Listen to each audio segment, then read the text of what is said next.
Coke's Jam. At this time, we call for the flag song.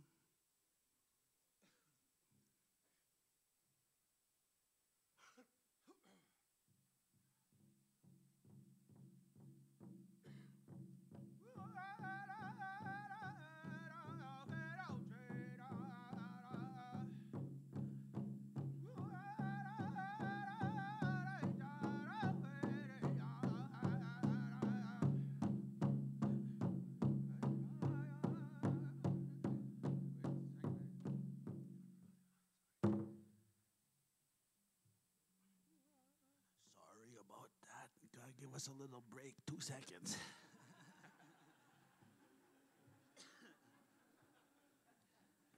It's morning time too.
And I apologize earlier. As a fellow powwow dancer, I got carried away by the drum beat. And at this time, with your permission, we call upon you for the victory song.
So thank you very much, National Chief, for carrying in the AFN Eagle staff, RCMP staff, First Nations Constable Jeff Pouliot, the Canadian flag by AFN CEO and veteran Dr. Paulette Tremblay, the American flag by veteran Eldon Bernard, and the AFN flag by Regional Chief Roseanne Archibald.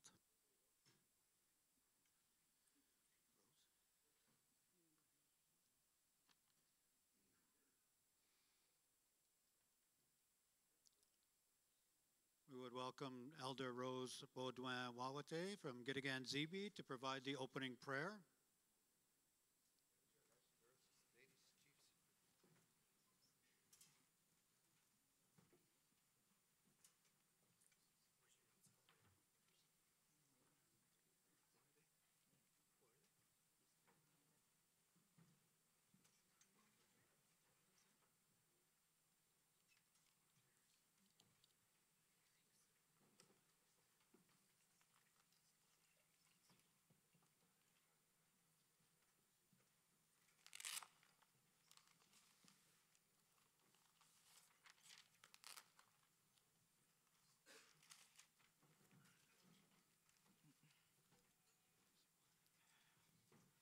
Quickena.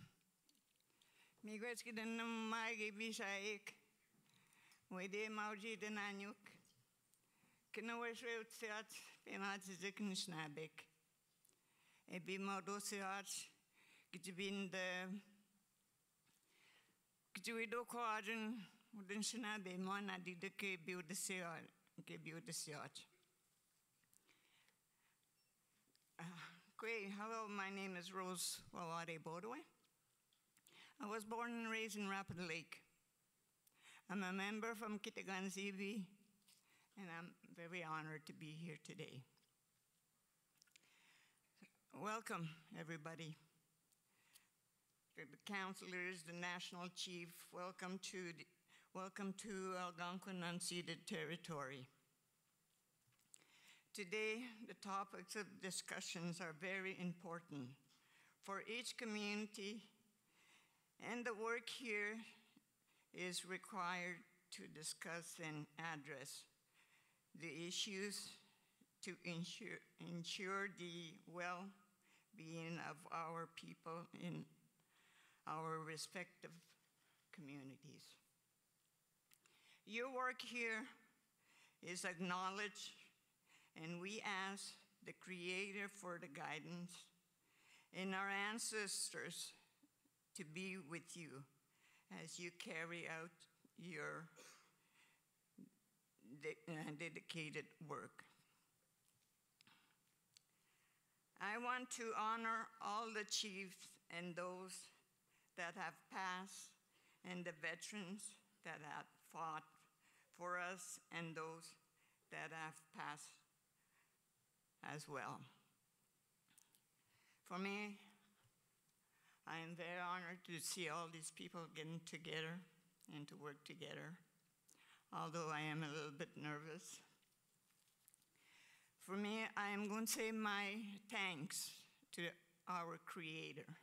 There is only but one Creator, and we all acknowledge our Creator for all what He's given us on Mother Earth. All its creations is the animals, the birds, the fish of all kinds, and the four directions, the four colors of men,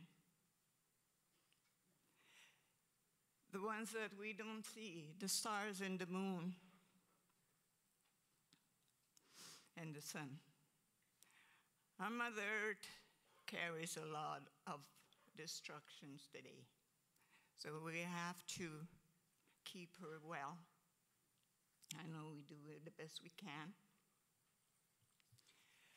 For me, I'm going to say my thanks in my Algonquin Anishinaabe Moin, and you do yours and yours as to how you give your thanks to the Creator. Migos evenjigets, kinkinagagigis and the menomaki, chujo, aki, makanakogomok. Kinagada wesis mak, kabaneshis mak, gigigos makanenigizot. Newan wejinwek, newan ejanaguzot, be madsajuk. Kawing uonike simen, agaga megits. De bekiezers onokrik nesewin. Ni bigaktik tabdik.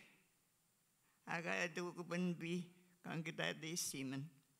Mi was dus de na de benjigets. Ka akul sejuk. Kingi dian kinijika te benjigets. Kitem na madziot. Kwek is madziek. Kagi bekis nuts. Mikina onia. Kweke te moseke. Kako sujik, shraw en mak, kitem na madhiat. Kini jansulan, we wende kitekina maik. We wende kiten mostad mak, kitenako nagainan, ejan Anishinaabe week. Kide wetananan, kene chik pepejik. Anishinaabe nakunagain. Nope, McNacknigay. Me wedi as a day with McKin with his Anishinaabe week. Come was sad Mc, it's a gizhik. Ningotin, Bomsadan, it's a gizhik, and Zactonsis. Me wed just in the Nade Bendigas. Me wed in the Nakuma, Hogamak. Schmagen Shikagi Bijot, get you win Sedot. Udikidi Nagis, we do coordinate and Shinabe one. umajojo aki. Kinuit maga banma. Miigwech desagay nanan de benjigech. Miigwech, miigwech, miigwech. Thank you.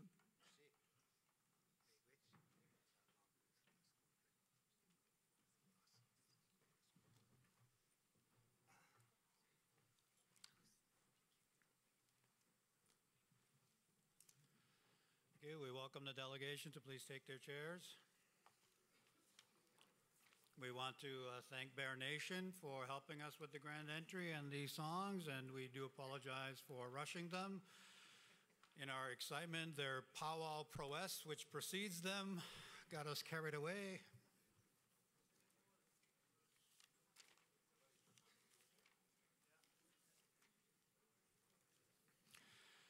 So as we look to continue with our protocol for this morning, let us welcome Chief Kirby White Duck for the Algonquins of Pikwakanagan to help us with the welcome to the territory.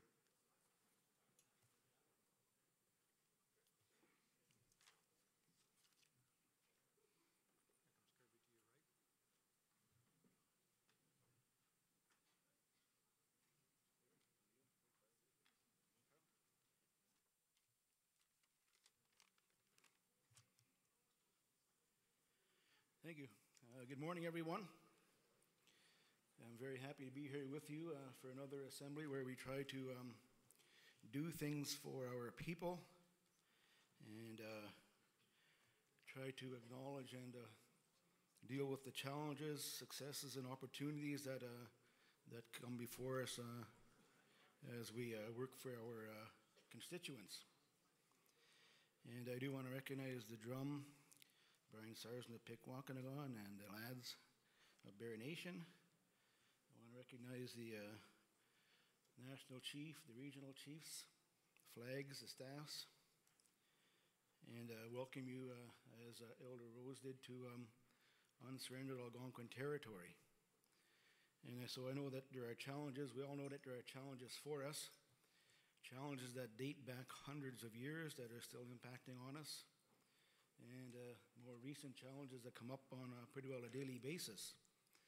And I think we have to somehow, and I think we are trying to deal with the numerous challenges that come up, as well as the historic ones that continue to, I guess, in some ways plague us. So, but also I think we have to look at our successes.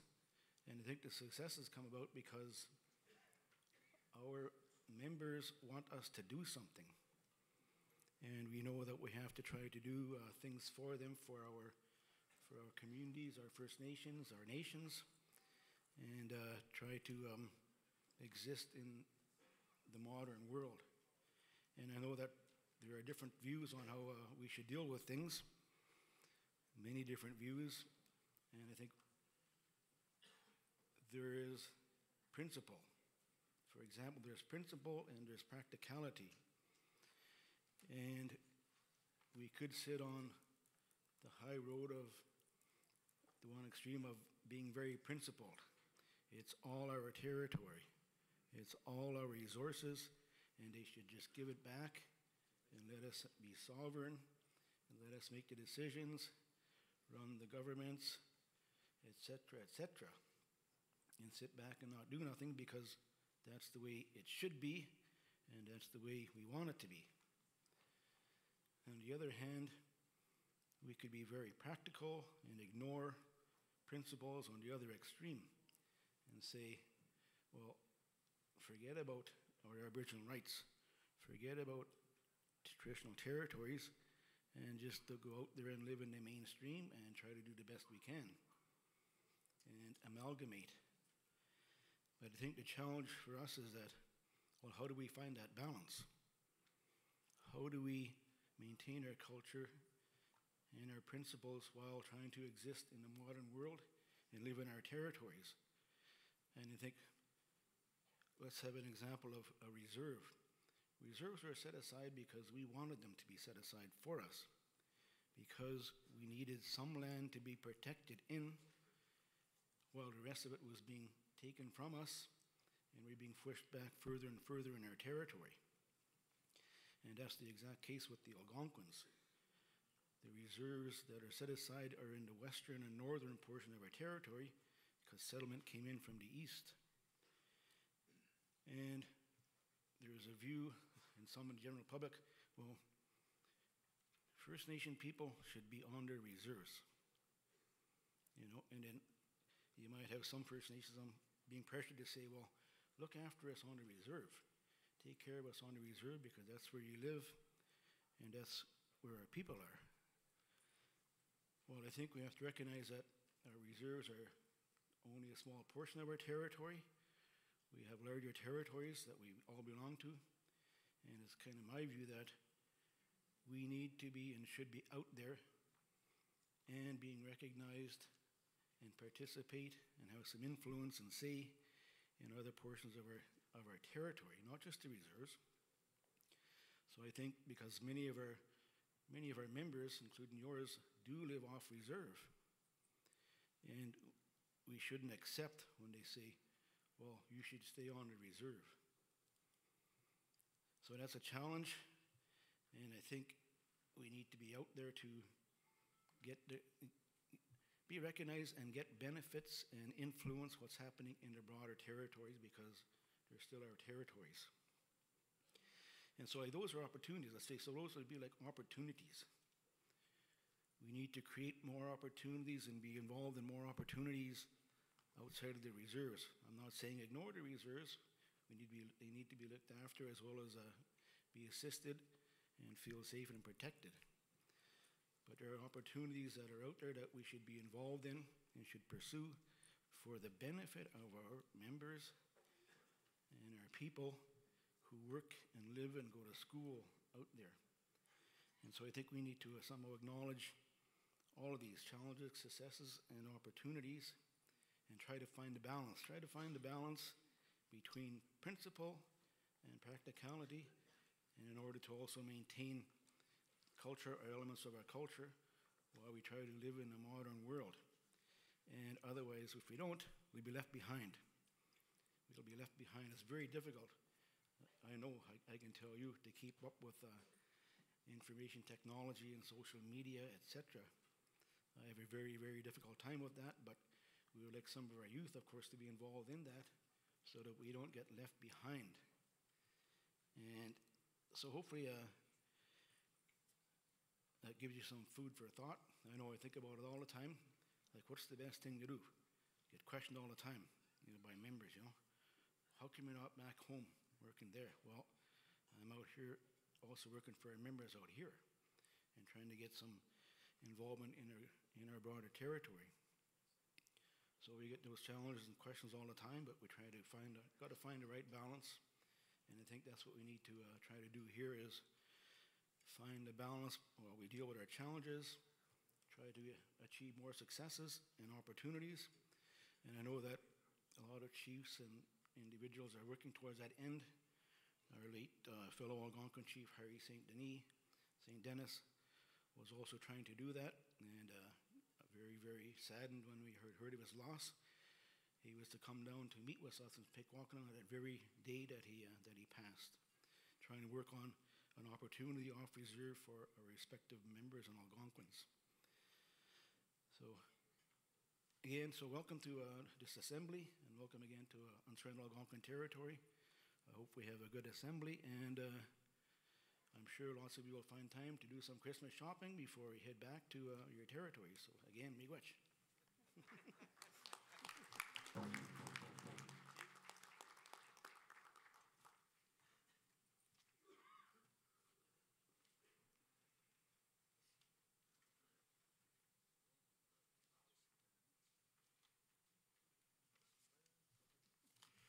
Thank you very much, Chief Whiteduck. I really appreciate that. As a matter of protocol, let me say, Sego Seguego, de Wanawaladons, Harold Tarbo, Dano Aduma Yungwats.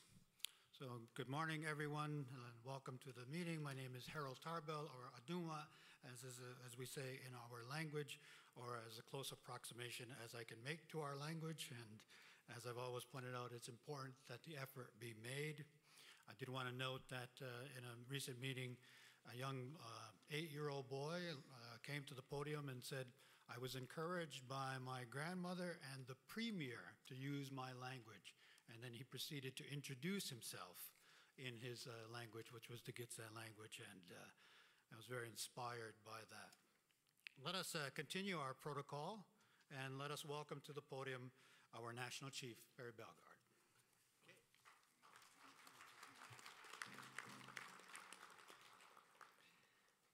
Thanks, Harold, and nistamina piksked ne hewan absisi. Kakia no temtek no kumaganak te naskamun nista kena naskom tenawa kakia kiteyak ogimawak iskwewak napeyak uskayak kakia kena naskom tenawa hanutska gizi kaka no tainans manto kena naskomtin nista ogimawak uma kena naskom tenawa no chagunak. All the relatives and friends here, a little bit in Cree as well. I'm happy to be here, acknowledging you all as friends and relatives, to the elders, the men, the women, the youth, the chiefs.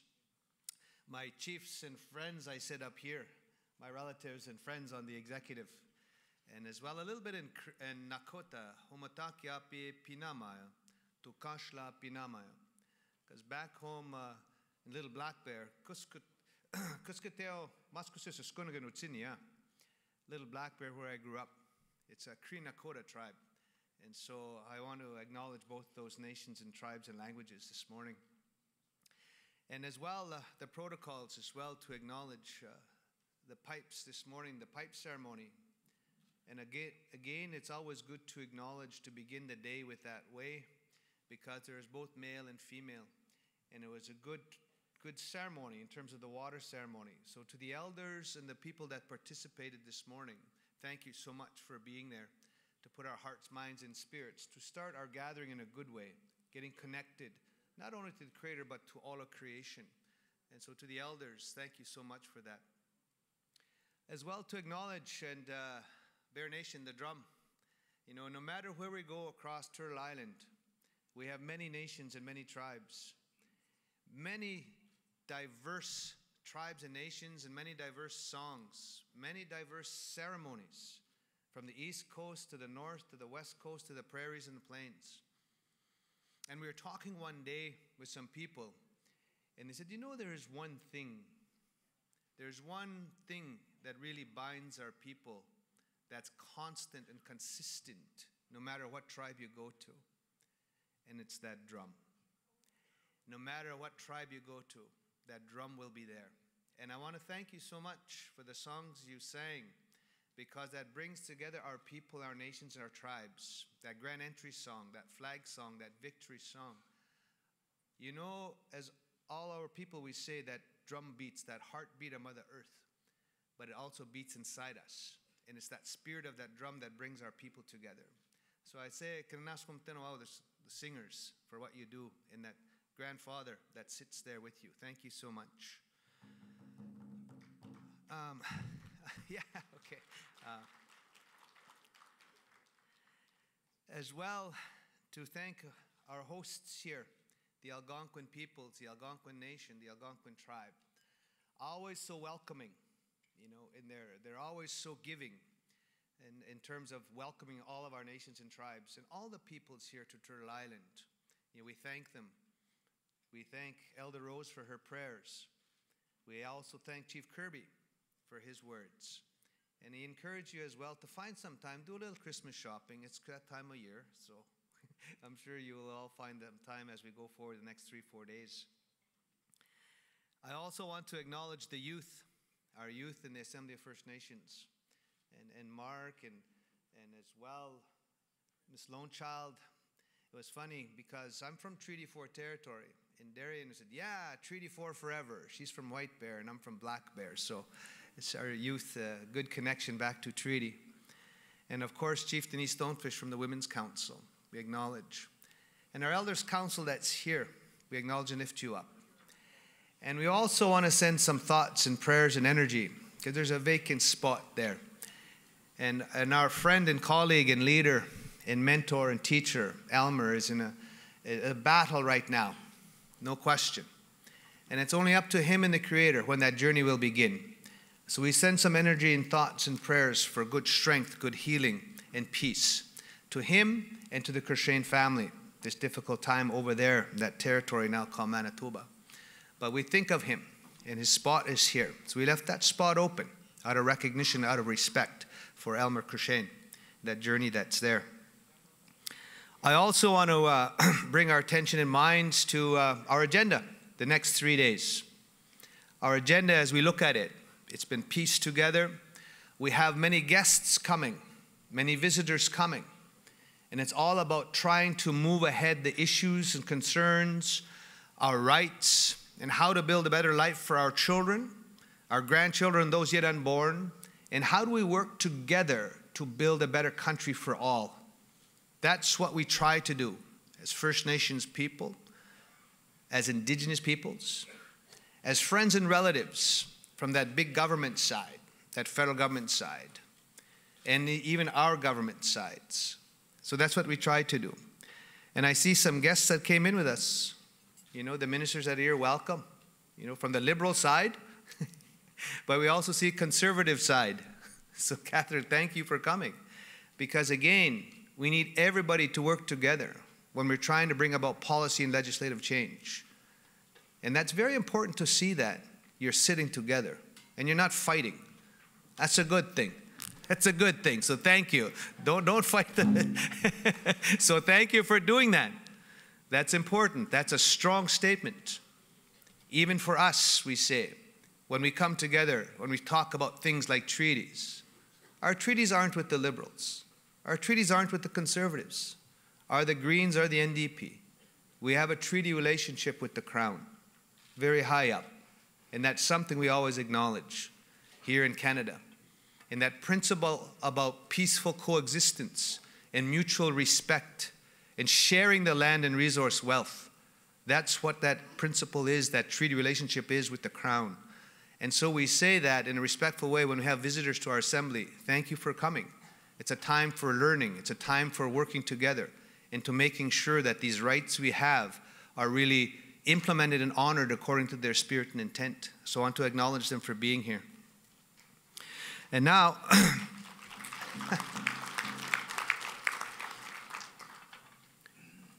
the words this morning, and I lift up my colleagues here on the executive, and to Paulette Tremblay, our CEO, and the team at the AFN staff, and Bob Watts, my old new chief of staff. He's been around for a while. But to acknowledge them and all the team that put this package together, I thank you in a very sincere way. And I thank my colleagues for working together as a team. And that age-old statement that together everybody achieves more. And we're trying to work and function as that team so that our lives and our children's lives and our grandchildren's lives, and those yet unborn, will have a better future.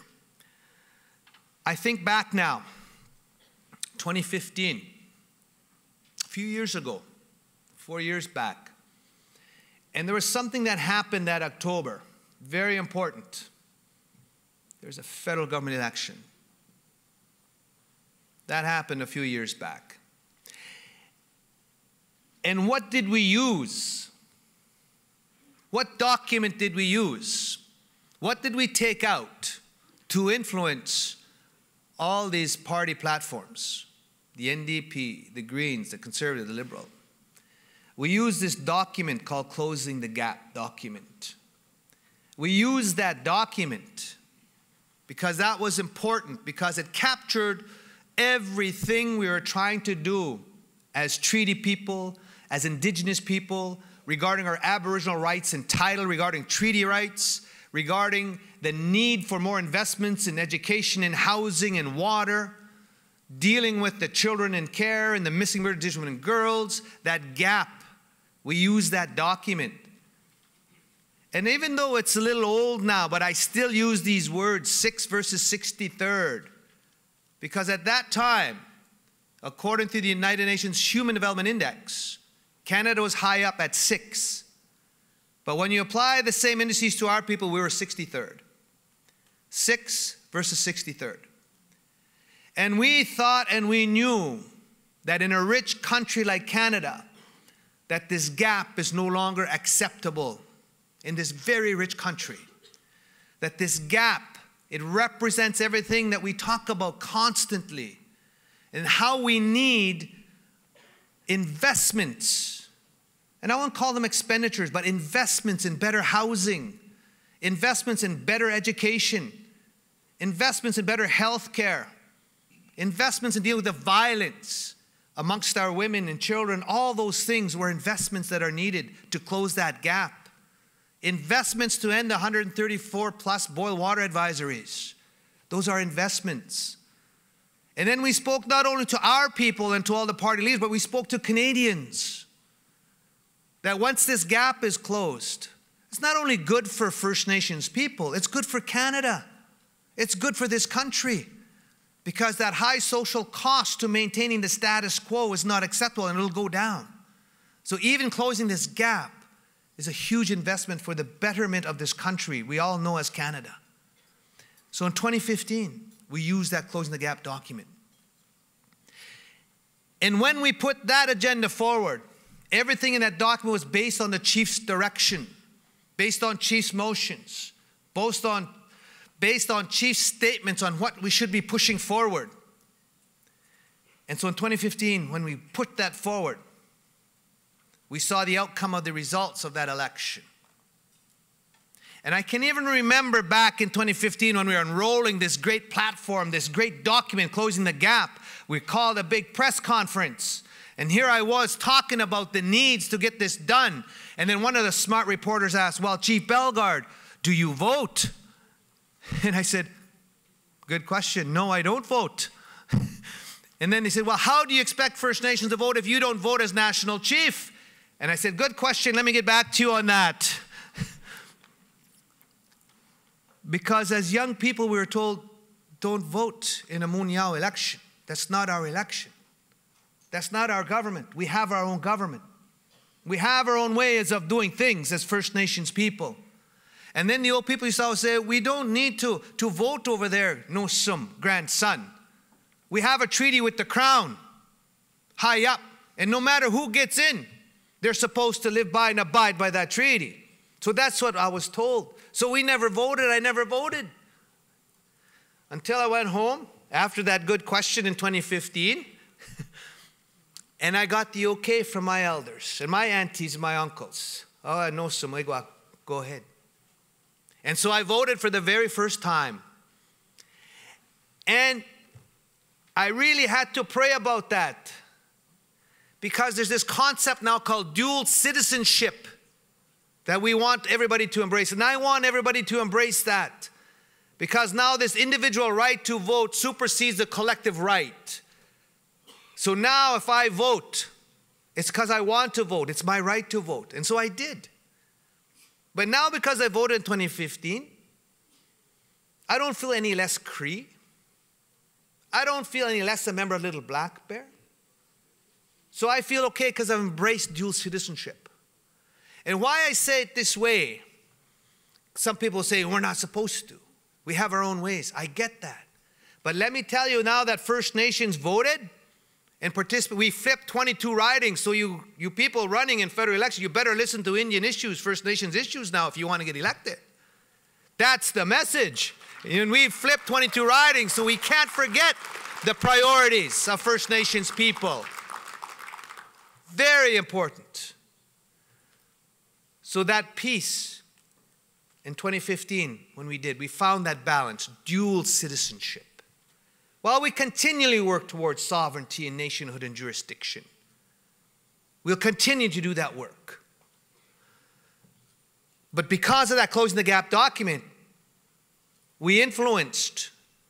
And at that time, there was a change in government. We don't know what will happen. But I can remember going to all the party caucuses. And I remember going to the NDP. And that's when they thought they're the government in waiting. And there's happiness and jubilation in there. Remember that when Thomas Mulcair was the NDP leader? I went there. I went to each of the parties to speak about this Closing the Gap. And then I went to the Liberal one. And there wasn't much jubilation there. They were third in the rankings at that time. But then all of a sudden, after October, boom, to the top. And then there was greater jubilation amongst the Liberal Party. But at that time, before the federal election, there wasn't. My point being, you don't know what will happen in federal elections. You don't know. So we have one coming up in October 2019. But in 2015, back to closing the gap. And what we used and what transpired was, because then Prime Minister Justin Trudeau got elected, 180 plus seats, strong majority. And we said, if we want to make our AFN Chiefs Assemblies more effective and relevant and responsive, we need to bring these people to our assemblies. And so the Prime Minister came. And what did he say? He made 5 commitments to our chiefs. He said there will be an inquiry into missing murdered Indigenous women and girls. That's what he said publicly. That was one. Then he said that all 94 calls to action will be honored and implemented. All 94 calls to action. That's huge. The Truth and Reconciliation Commissions, 94 calls to action will be implemented. Then he said we work beyond that 2% funding cap and work towards a process to establish long-term, sustainable, predictable funding for our First Nations chiefs and leaders. And I'm going to come back to that new fiscal relationship with the Crown that's so needed. Then he said there'll be investments in education. Education investments to close the gap in funding. On reserve, we know it's $6,500 plus per child for tuition, yet in provincial systems, it's $12,000, $13,000 per child. French school system, $20,000. He said there'd be investments to close that gap. And then he said 5 things. The 5th point was there'll be a comprehensive law and policy review. 5 commitments that were made. Came a year later, made 3 commitments. The first commitment he made, that he'd work with us to co-develop an Indigenous Languages Revitalization Act.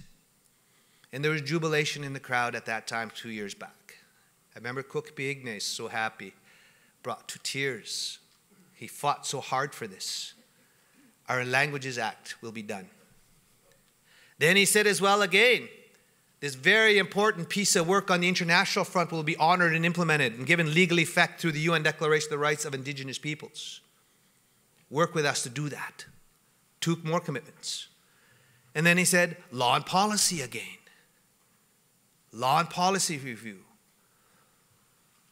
That's what happened back then. So where are we now? What's moved? And there has been movement. I'm not going to try to capture all the movement. But what I'm going to try to do now is paint this next picture in terms of outlining the next steps. Because there's another federal election coming in October 2019. The writ will drop in June, approximate sometime in June. The House of Commons, that big house, finishes sitting on December 14th. And then we'll come back on January 28th of 2019 to sit from January till June sometime. So there's the window and time frame of trying to get things done. So what are we going to get done? Minister Bennett is here today. Welcome, Minister Bennett. Crown Indigenous Relations Minister. And we identified 4 policy areas that need fixing. May not need legislation at this point, but to fix them and to work together with us to fix them. Comprehensive claims policy needs to be fixed. The specific claims policy needs to be fixed. The additions to reserve policy needs to be fixed, but that's, I understand, through Minister Philpott's office now. But the inherent right to self-government needs to be fixed. And we've said time and time again, they're currently based on termination of rights and title, those policies, not recognition of rights and title. So we just need to outline our process and plan to fix them. That's what we need. And how we do that together, that's our work together now to fix those policies. Not only based on the need to do it, there's enough legal direction from the Supreme Court to do it, the political direction from the Prime Minister when he said a law and policy review. He said it twice, not once, but twice. And so that's the work now, Minister, that we've got to get done. And then there's another very important piece of work as well. It's regarding treaty implementation, treaty enforcement, recognition that we have this nation-to-nation relationship with the crown. And the Supreme Court is clear when they say the honor of the crown. It's so important to maintain that honor of the crown and that linkage to the crown, that linkage to the monarchy, the sovereign, the role of the Governor General, that we have treaties prior to 1975, nation to nation.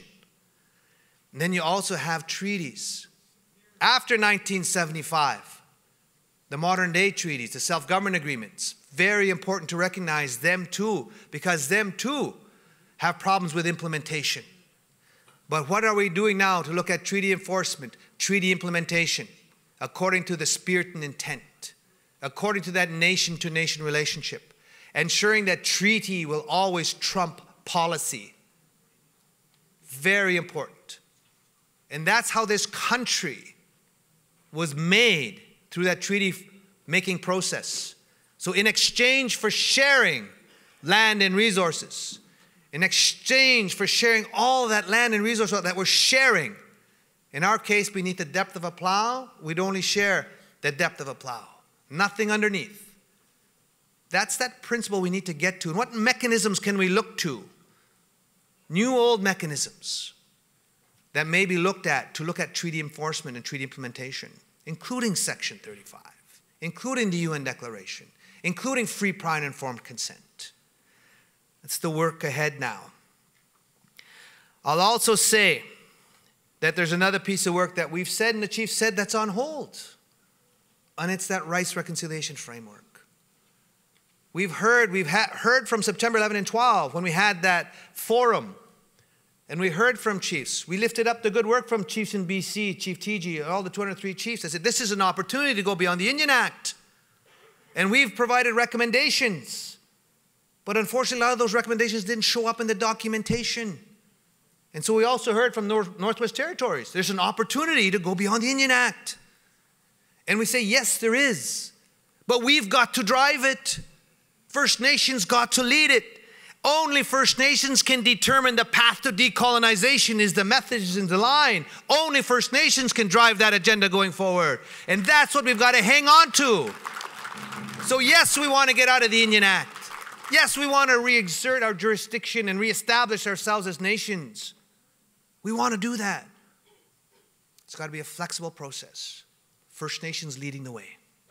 And so I lift up the AAI youth. There is a rally today. Regional Chief Archibald will be leaving to go there a little later on. I might try and make my, if I can. But we lift the youth up because the youth were concerned. And they wanted to send that message and statement that this is not right. And that we all want to get beyond the Indian Act. But again, according to our terms, conditions, and First Nations leading the way. So again, to AIAI, I give them a shout out for what they're doing. The young people are speaking. And it's up to us to listen. Everybody must listen. So that's on the policy pieces. And remember, chiefs, before the writ drops in June, we're going to try to get that done. Minister Philpott here tomorrow, and she'll be talking about a number of things, from child welfare to some of the priorities through the Indigenous Service Department. But if her policy front or focus is the additions to reserve policy, very important policy that needs updating. And there's a fear and there's a concern now that third-party interests are superseding rights in title and treaties. That third-party interests can somehow delay land from becoming reserve status. And you all know the length of time it takes to get land back into reserve status. Very challenging. So that ATR is another policy piece that needs updating based on title and rights, based on treaty, based on jurisdiction and sovereignty and nationhood. ATR. I also want to say there's 3 pieces of legislation that we'd like to see done, passed before that writ's dropped. And the first one that we'd like to see done, of course, is that Indigenous Languages Act. That Languages Act is so important to our identity as First Nations people, that it's so important because we don't want that residential school system to win. And we've said, even at our Chiefs Committee, Chief Duke from Wicomico. He said it this way: yes, Chief Bellegarde, it's important, and we can't let the Crown off the hook, because the Crown spent a lot of resources and time and energy to kill our languages, to kill First Nations and suppress First Nations languages, to the point where some of our children and grandchildren were ashamed to speak their languages. So we can't let the Crown off the hook, that they should be expending just as much resources and energy to rejuvenate and revitalize and rebuild and bring back to fruition our languages as they spent to kill them. We cannot forget that. But he also challenged, there's individual responsibilities, chiefs. Individuals. And the chiefs have responsibilities, and everybody has the responsibility to make language revitalization important, to make sure that we try as best we can to speak whatever you have, little you know, and build upon it. And if every individual can do that, then it becomes a priority. We can't let the federal Crown off the hook, but neither can we as individuals. If it's important, speak squid na hill and I speak a little Cree. I'm not fluent, but I try my best. And I learned that from the elders in ceremony and Sundance Lodge and Sweat Lodge, because they said, you cannot pray with the pipe unless you speak your language. That's how important that is. It's our connection to ceremony. It's a connection to nationhood. It's how we get connected to the universe, and we draw upon that. So the Indigenous Languages Act is so important to bring back. And then to the people watching that say, well, why are we going to spend millions on this? Studies have even shown when young First Nations men and women, and they're the fastest growing segment of Canada's population, studies have shown when they're fluent in their language, in their mother tongue, they're more successful in school and therefore more successful in life. So even that's an investment in human capital, bringing back languages. So we want to see that passed and introduced soon, working with Minister Pablo as best we can, and it's co-development. We can't use the words co-drafting, and we get cabinet confidentiality. We get that. But let's work together back and forthing so we make sure that what's going into that big house for first reading is reflective of what we need to see in that legislation. So we want to see the Indigenous Languages Act done. Next one is child welfare. Child welfare legislation. And so we need to work very hard and quickly to get that piece of legislation done, because we've had 4 binding tribunal decisions, Canadian Human Rights Tribunal decisions already, to fix that on-reserve piece for Indian Child and Family Service agencies, the delegated agencies, delegated authority from the provinces, because there was discrimination, there was racism. Children in that system did not have the same access to programs and policies and services as that other system off reserve.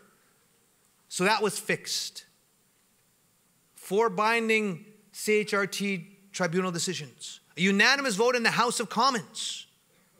And then we see that reflected with the Sunyao, the money, the Samba coming out to fix that. And it's good. That was a good decision. Even Jordan's principle now as well. No more jockeying about Jordan's principle between the feds and the provinces. Get the services done.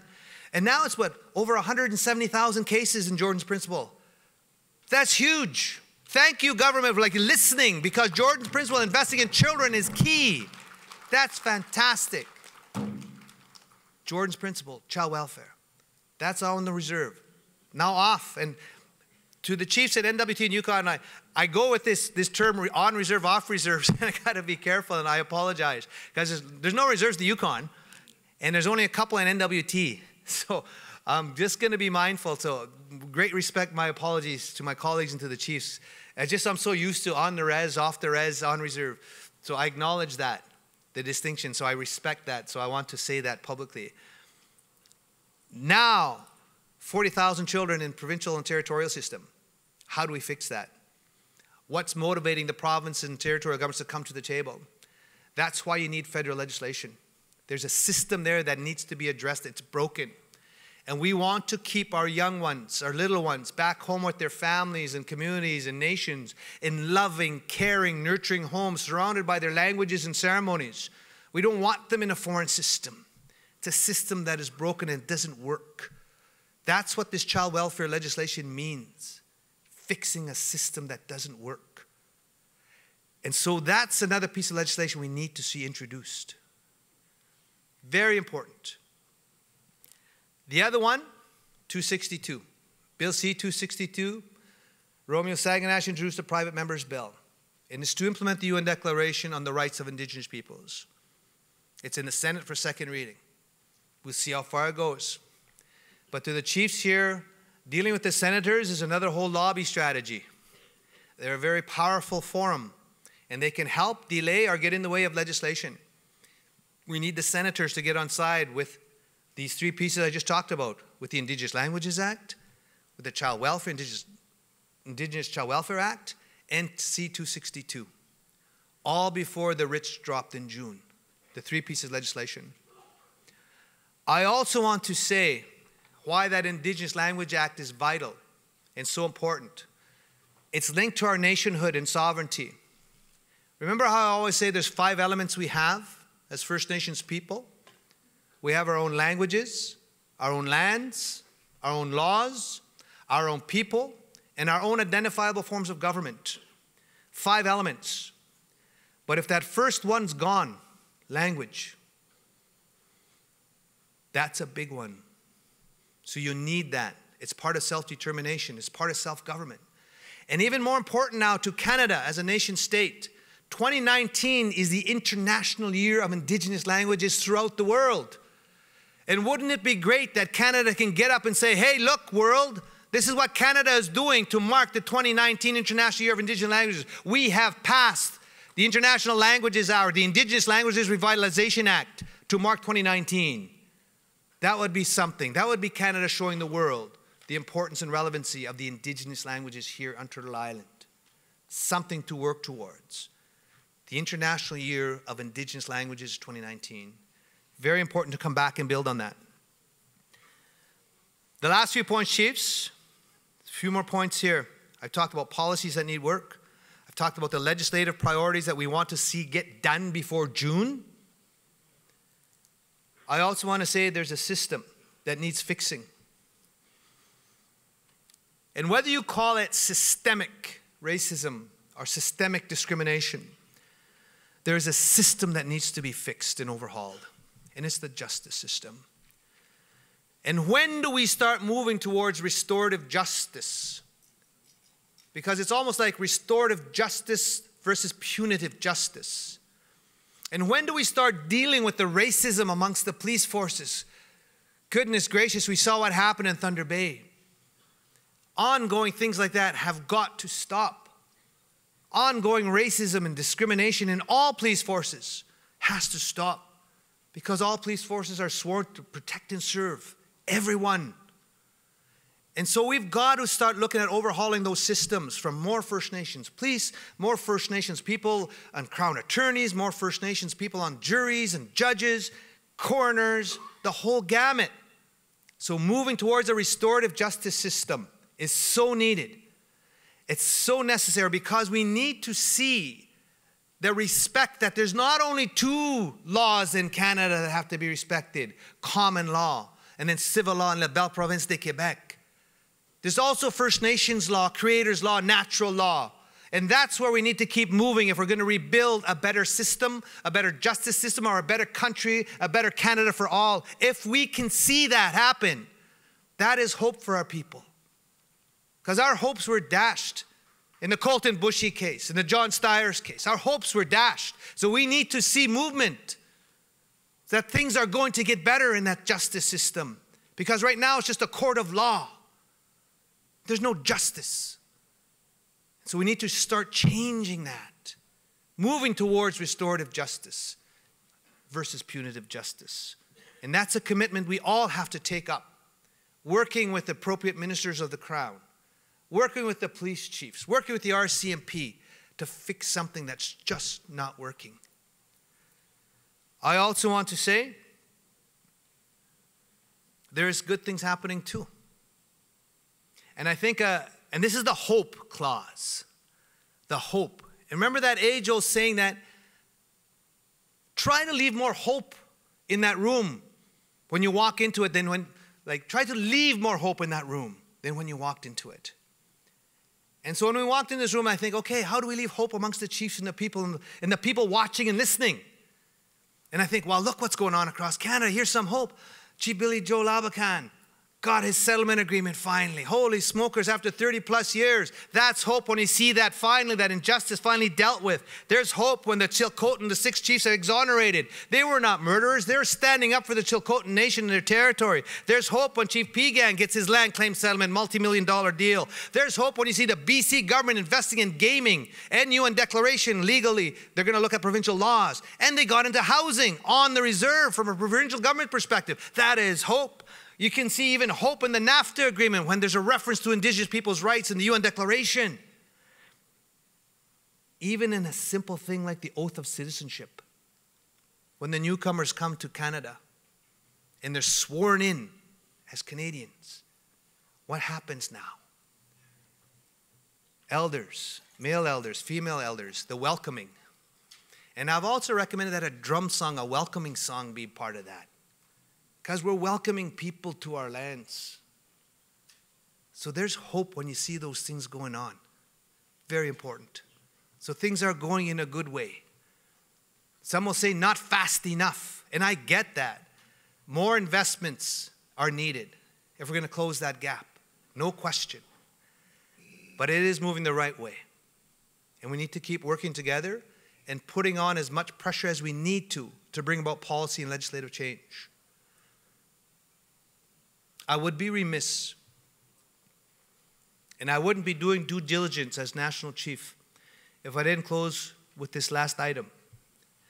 It's a very important item for all of us, and that's dealing with climate change, or climate destruction, as one chief put it. This is a big issue, not only in Canada, but throughout the world. So what are we doing as peoples, as the two-leggeds, to make sure we transition faster from our dependency on fossil fuels? How do we move quicker to support the carbon tax? Because it has been shown that's one way to deal with it.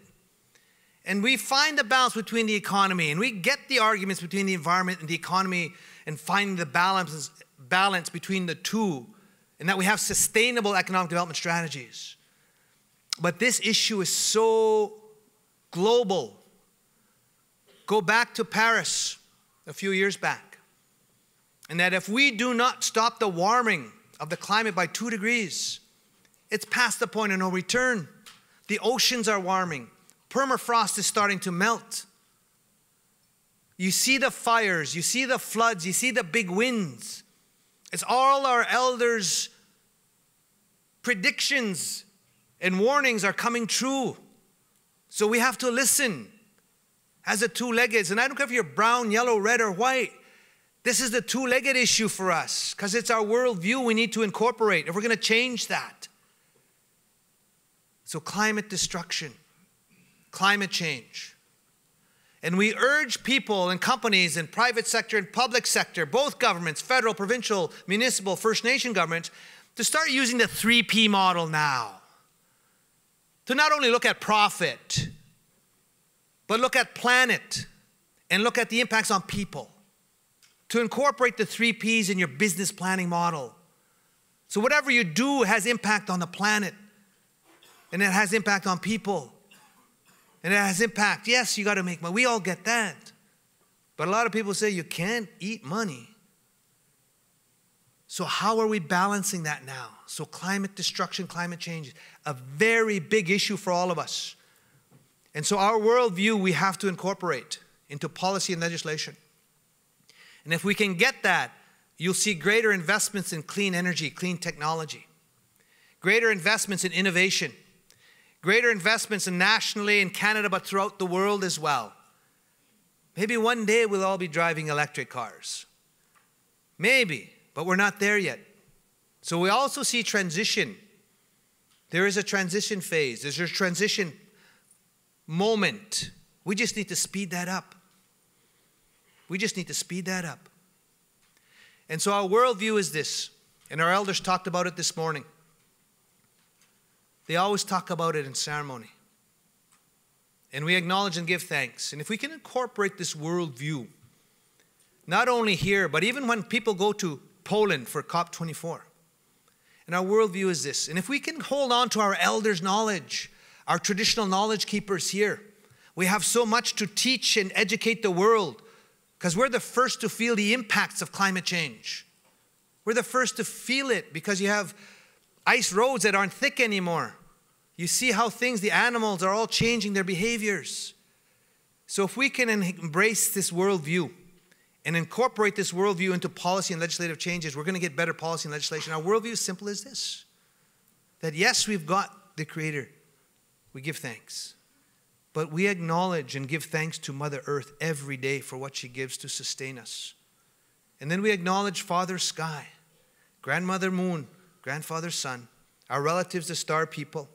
We acknowledge our relatives, the four-leggeds, and the Vantat Gwich'in are trying to protect the caribou, calving grounds. Very important. They're our relatives, the four-legged ones. The ones that fly, the ones that swim, the ones that crawl. Male plants, female plants. We recognize all that. And we recognize and acknowledge the grandmother spirits that look after the waters. Rainwater, fresh water, salt water, and when life comes, water breaks. The power of women, water. That's our worldview.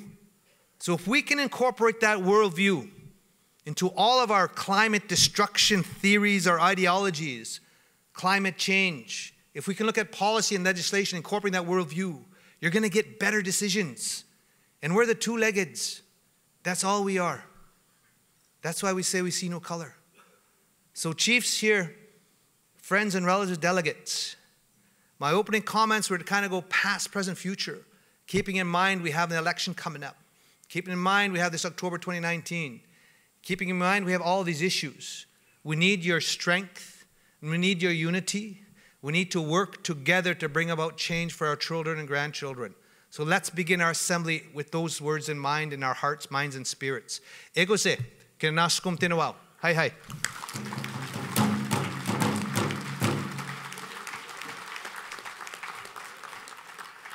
Thank you very much, National Chief. The National Chief was good enough to mention the honored space that had been set aside for the chairman of the Elders Council. The chair has been blanketed. Water has been brought from the water ceremony this morning. Tobacco, sage, and sweetgrass has been brought from the pipe ceremony. And so it is there for us to pay our respects and to enter our hope into that space and our prayers. I think that is the appropriate way to sort of turn our attention to the honorings and the commemorations that we will now turn to. Not long ago, it was revealed that many tribes and First Nations across North America had participated in the Code Talker program, which was so important to the military efforts of Canada and the United States. And not long ago, I was disappointed not to be able to join in the ceremony in Akwesasne where we honored Akwesasne Code Talker and Mohawk Code Talker veteran Louis Levi Oakes. And so it's a great privilege and pride, with great pride, that I turn our attention to that honoring and to acknowledge the presence of so many of my fellow citizens from the community of the Mohawk Nation at Akwesasne, and call to the stage my childhood friend, who we currently know as Chief Timothy Dooley Thompson, to please help us turn to the honoring for veteran Louis Levi Oakes.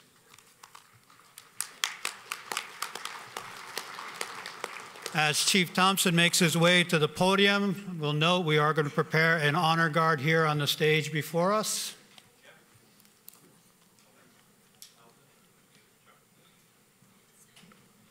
Ladies and gentlemen, Chief Thompson.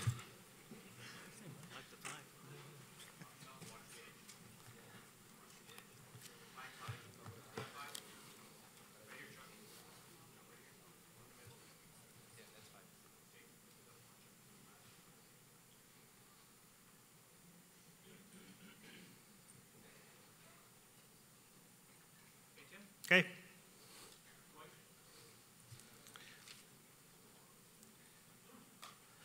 Sego Sewaguego.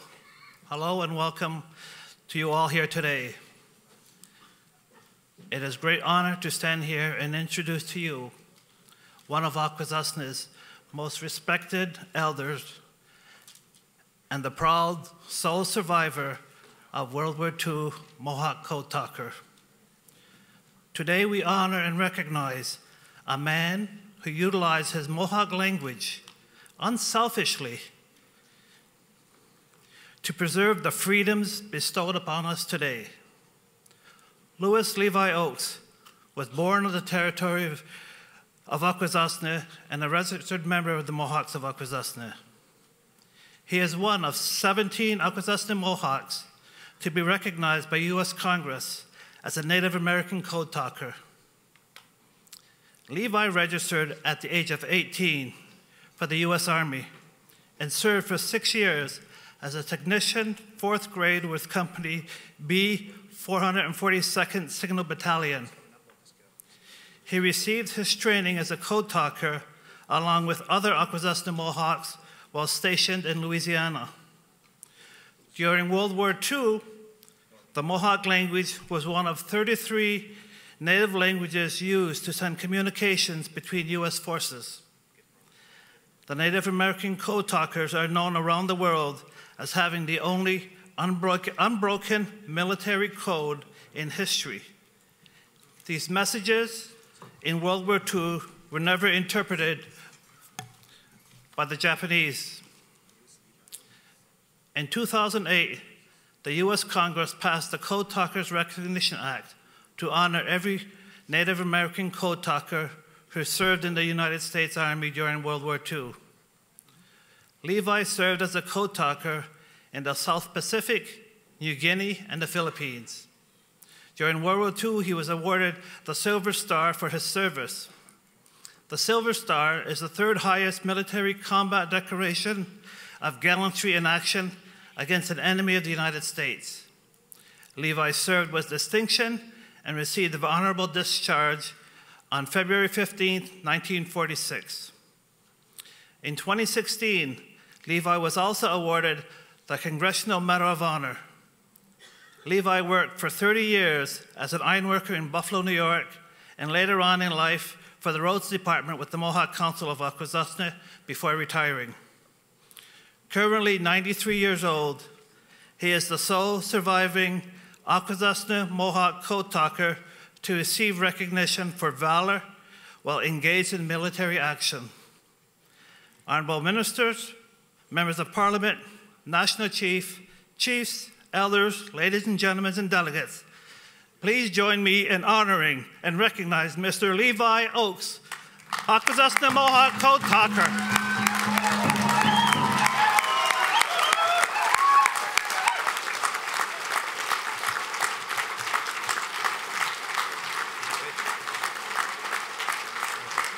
They're going to blanket him now? I don't know, Larry. Yeah, they're going to blanket him.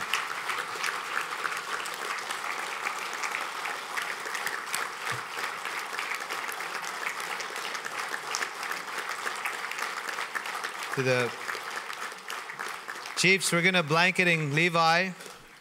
We have our elder Mike. He's being smudged, and we have a blanket to honor him for his work and his bravery. And any time that we can get a veteran that survived World War II still with us, it's a big honor. And thank you all for standing in recognition for this very, very special man. And you all know as chiefs, when our First Nations men and women went to war in World War I, World War II, Korea, Vietnam, even Iraq and Iran, back then they didn't have to go, but they volunteered. Because the Queen said, we will not call your warriors out of your territories to come fight the Queen's wars. So freedom from conscription. And they wanted the warriors to keep peace. But per capita, First Nations men and women volunteered to go. And so I have great admiration and great respect for Levi and all the other men and women that went to World War I, World War II. And we know that they were equals fighting over there. But when they came back, they became Indians again. What I mean by that, they had to go under Indian Affairs and the Indian Agent, and they didn't go over to Veterans Affairs. And there was a distinction in terms of benefits. They couldn't own land in fee simple title. They could not have same access to benefits and programs. Their spousal benefits weren't administered properly. The Indian Agent kept the spousal benefits in a lot of cases. So when we have a man, Our Lady, that survived, they're still with us, we lift them up and say thank you. And then we see how special he is, how much the Mohawk people helped the code talkers. That's amazing. And so really, we lift them up and say, Nyongo, we thank you so much, Levi. And from our assembly, we have the blanket there. They're going to be honoring now. Go ahead, guys. Chief Yakalea. And here's an honor song to say thank you in a humble way, in a respectful way. But to thank you, Levi Oaks, for all you've done. We lift you up and say, Miigwech, kinanaskumtin, Nyongo.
So much.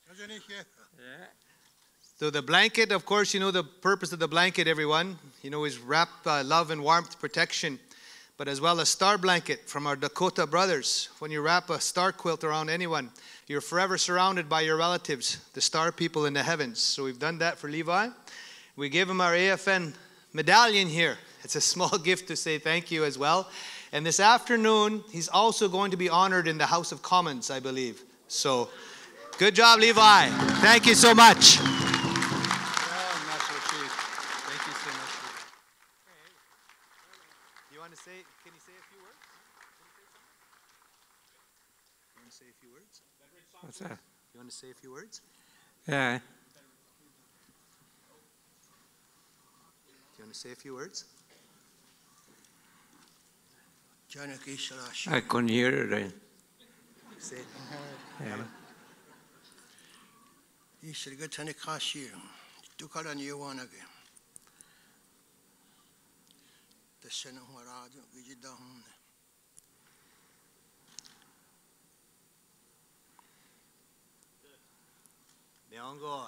Yeah.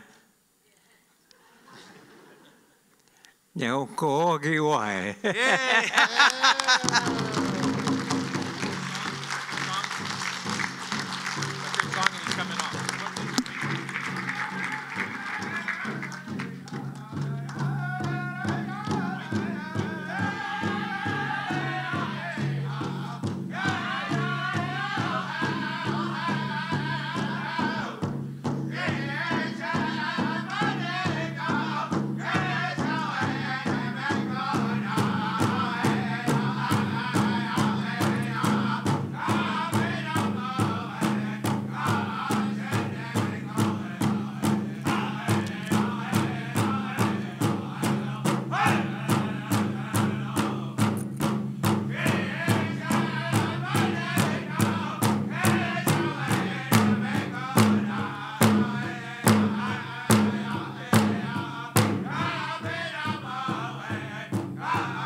Chi-miigwech to Bear Nation and Pakwakwagan for the beautiful song, and we ask for the posting of the colors at this time.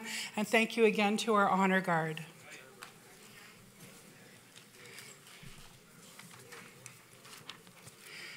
As my co-chair had said, this is a time of honoring and commemoration.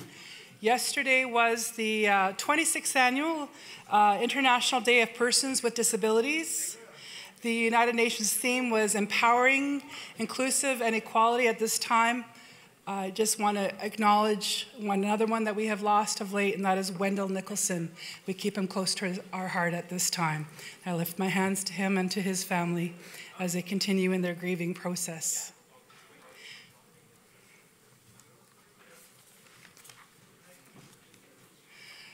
Passons maintenant à l'hommage de feu de Chef Saint-Denis des Premières Nations à Wolf Lake. Je fais appel à tout ce monde-là, toute la famille qui va participer. So at this time, we're turning to the honoring of the late Chief Saint-Denis of the Wolf Lake First Nation, and I invite up there's quite a contingent of family here. We invite you to the stage, as well as the hand drummer who is coming, and to be leading this section will be Peter Degagny, who is the director of the Algonquin Nation Secretariat, to lead us in this. So we call you forward at this time.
Just wondering where Elder Toby DeCourcy is.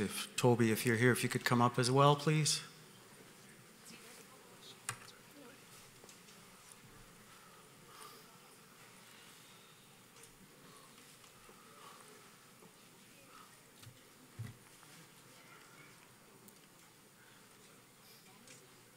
Good morning, elders, chiefs, delegates. I've been asked to share some thoughts about Chief Harry Saint-Denis. We worked together for close to 30 years and went through a lot of experiences, and it's hard to put all that into just 5 minutes. As you may know, Chief Harry was chief at Wolf Lake, Algonquin's First Nation, for over 30 years. He passed away a couple of weeks ago. His community had been recognized for more than 150 years, but never had reserve land set aside because governments wanted the timber. So one of Chief Harry's projects was to get a reserve land base for his community. But he never liked being told that Wolf Lake was a landless band. He always said, we have lots of land and we use it, it's just we don't have a reserve. Another thing that Chief Harry never liked being called was a Quebec Algonquin. He said that the Ottawa River was the center of Algonquin territory and it was never meant to be a barrier. He said it was never meant to separate the nation. And like many other Algonquin communities, Wolf Lake's territory sits in Ontario and Quebec. So Chief Harry always said that he was an Algonquin of the Ottawa Valley. But getting a reserve, I think, was only part of the story. His vision for Wolf Lake was to be a player throughout the traditional territory and having a say in resource development and playing a role in renewable energy and the tourism industry. And this led to his efforts to have Algonquin Aboriginal title and rights recognized. He understood that leverage comes from having control of the evidence, and he was a firm believer in making sure that his community had what it would need to prove its case, whether it was for negotiations or for court. He believed very strongly that Aboriginal title was a gift from the Creator forever, and that one generation could not extinguish or sell that title. It was to be kept for those that came after. And this is what led him to fight against federal and provincial policies that deny rights and demand extinguishment. And it's also what led him to always be skeptical about what any government would say when they came with promises of changing things. Chief Harry took the long view. He wanted to put together a firm foundation that his community could build on. He never took no for an answer from government, and he stuck to his principles, even when it was unpopular, and even if it meant sometimes being stubborn. He was a chief, but he was also a husband, a father, a grandfather, and a brother too. He sacrificed a lot of his family time to be on the road to serve his community and his nation. And I know a lot of you here today understand about what that means. It's not something that's done lightly. So anyway, these are some of the things that I think about when I remember Chief Harry, and I appreciate the honor to speak to all of you here today and to be with the family, and that's all I have to say today. Now I'd like to ask Toby DeCourcy from Barrier Lake, if he could want to come up and say a few words. Okay, do it from there. Thank you.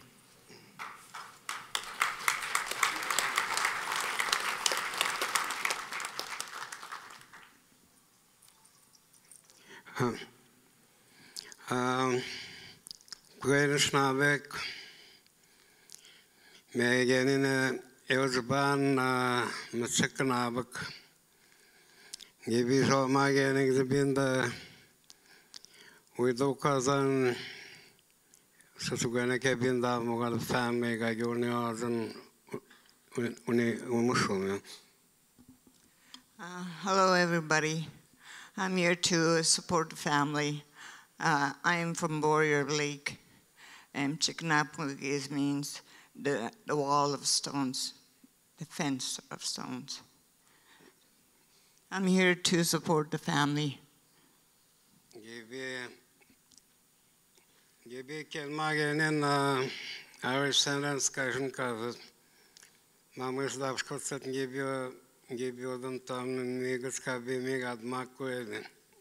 I work with Harry, and we stand together to fight our beliefs. It's a gagos visan because the Bazuan Kevin Egi Gwek Piok Kevin Modern Nature. I came here to support him because of what he believed, to support and protect Mother Earth. This way they gathered at the Nogomer Nagok. Kamshin such a wicked donny case. Kazana Gwen Octosu Emma, we took the cabot a key. Kazagos and Chagadek.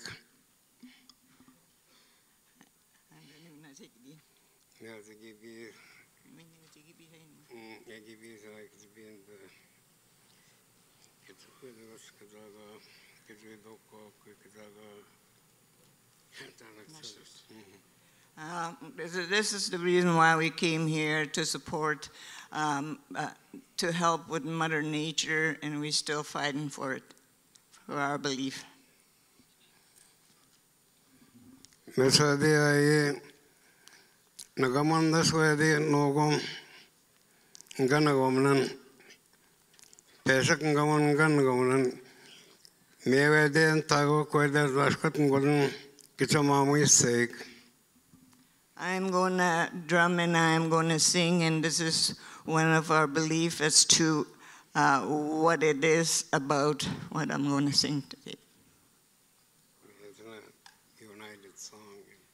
And it's a song for unity. And that we will stand together as to unite.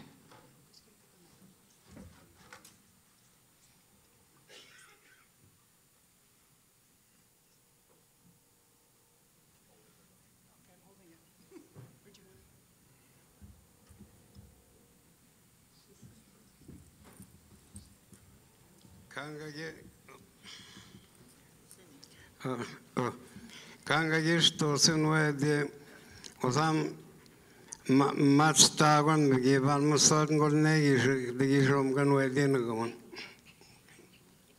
I won't be able to finish the song because it will never be finished, but it's going to have to be finished.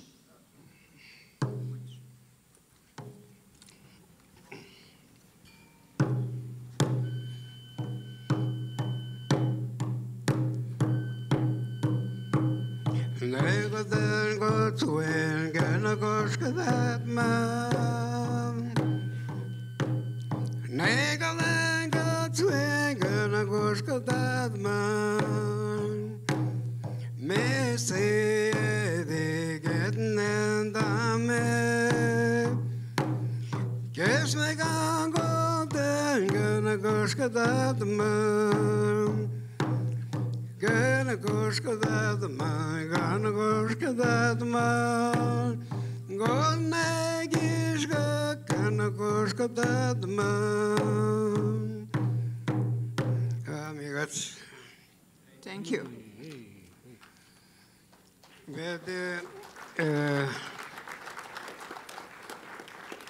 Es una casa de suerte, me pida rompenesis, que es una casa de una snabe with sangenen. My name is, my given name is the messenger bird. And as for his song says, someday we are going to meet again. And this is today. That's why he says that we'll not finish the song because we're going to keep on meeting. This is what the translation of the song. Miigwech. Miigwech.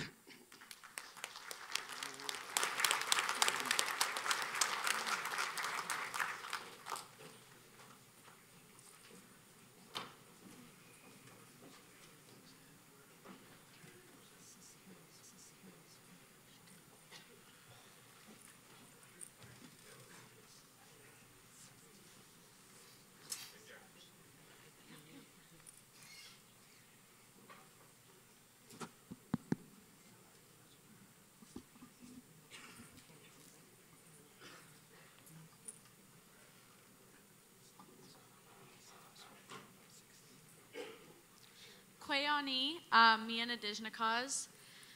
I just wanted to say Chimigwech. It's an honor to be here drumming and singing for you guys and to be here to drum and sing for Harry.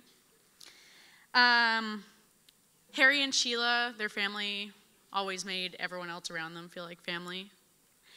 And it was an honor to know Harry. The song that I will be drumming is a traveling song, and the song is for Harry on his safe travels.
much.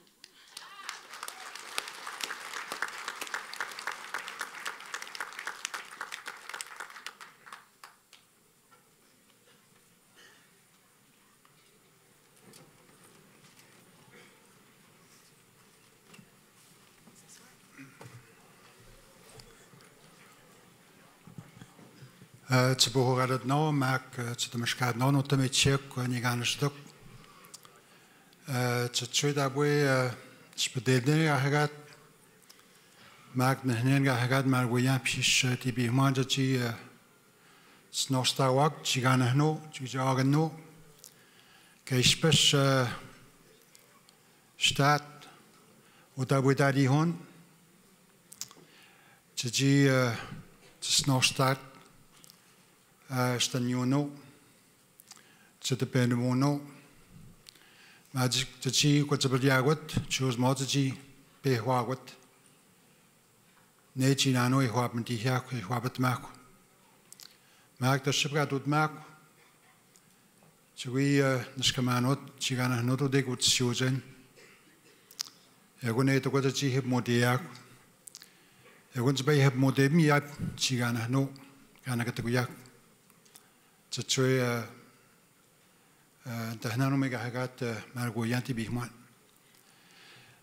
Bonjour à toutes et à tous. C'est extrêmement plaisir et extrêmement honoré de prendre part à cette reconnaissance, cet hommage à notre ami, notre collègue, notre frère. Un aîné de ma nation me disait récemment, il y a quelques mois, que c'est difficile de comprendre pourquoi on attend que les nôtres soient disparus pour leur rendre hommage. Et c'est très certainement vrai dans le cas du chef Harry Saint-Denis que nous honorons ce matin. Et de toute évidence, ce qu'il aurait fait et ce qu'il aurait reconnu, c'est l'importance de pouvoir respecter nos propres protocoles. Et dans ce sens, j'aimerais remercier la nation Anishinaabe qui nous reçoit ce matin et qui nous honore de leur accueil. Good morning, everyone. Certainly feel honored and privileged to have these few moments to share a few thoughts about a friend, a colleague, a brother, and a warrior. First thing I want to do is acknowledge the drums for the songs this morning.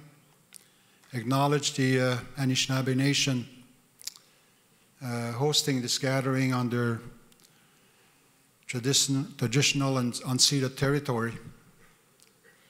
Acknowledge the youth and the elders, all of the delegates from different parts of the country, the guests, as well as my colleagues from the executive, the national chief, and of course Chief Harry Saint-Denis' family as well. An elder from my own nation told me months ago,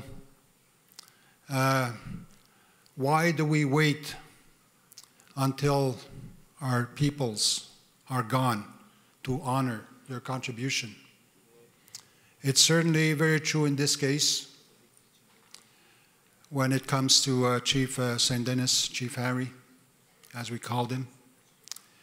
And just a few weeks ago, November 14, 15, and 16, we held our last regional meeting, and we had an empty seat. I spoke to Chief Harry a few weeks before that. We often exchanged texts, as we all do, and he was scheduled to be with us for the meeting. And I was informed on November 15, early in that morning, as the meeting was going on, we had reconvened of his sudden passing. So all of our chiefs were both obviously shocked and then saddened by this sudden news. And I guess looking at his years of service, oftentimes we forget that we have personal lives, we have families, and it is sad that that sometimes takes or seems to take a second place.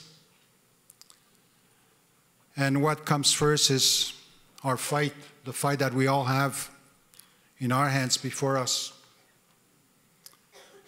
Harry was a strong believer, held on to his principles,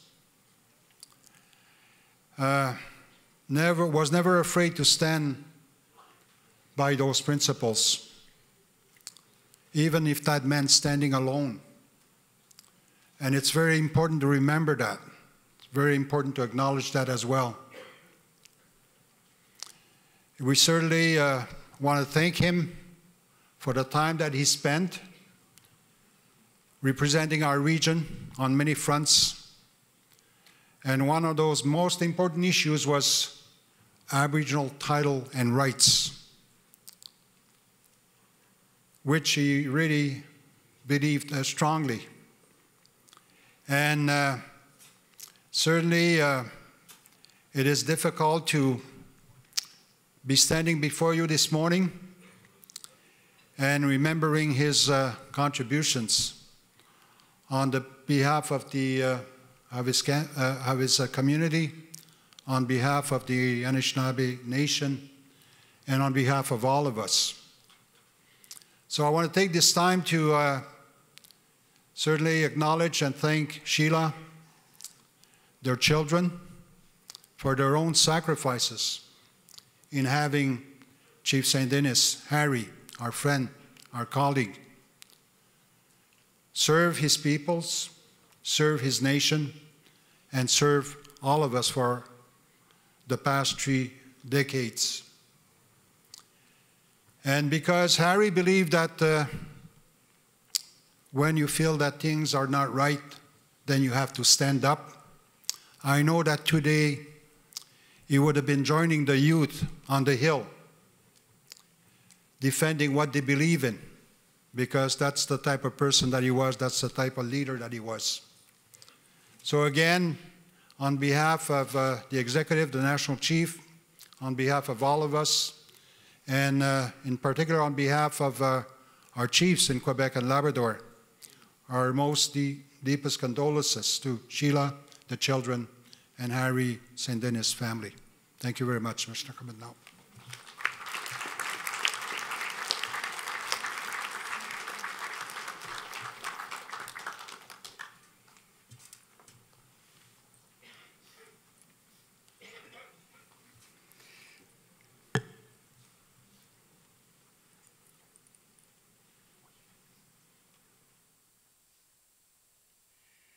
Just making sure. At this time, I ask you to join me again. An applause is a nothing for all the years of service. As we do on the coast, we raise our hands on that love, honor, and respect. But I ask you to join me in sharing a little bit of love with this family at their time of loss and transition, and for lending him to us for these many, many years as they continue on with their day. So please join me at this time.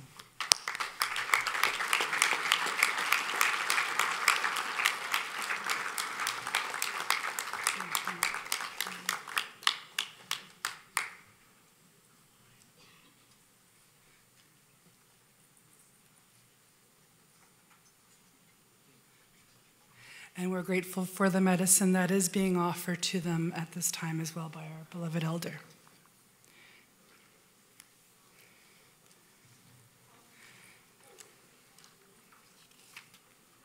Just a reminder that this afternoon we are going to have a number of concurrent sessions.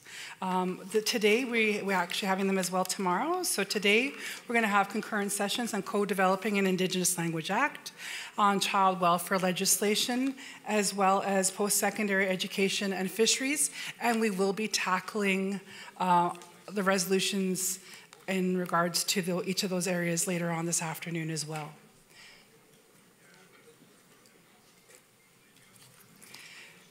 We also we know that there may be some chiefs who are excusing themselves to join with the youth rally that is happening or will be happening at 11 o'clock on Parliament Hill, and we wish them well with that. We will have some representatives also joining us at the end of that rally right after lunch.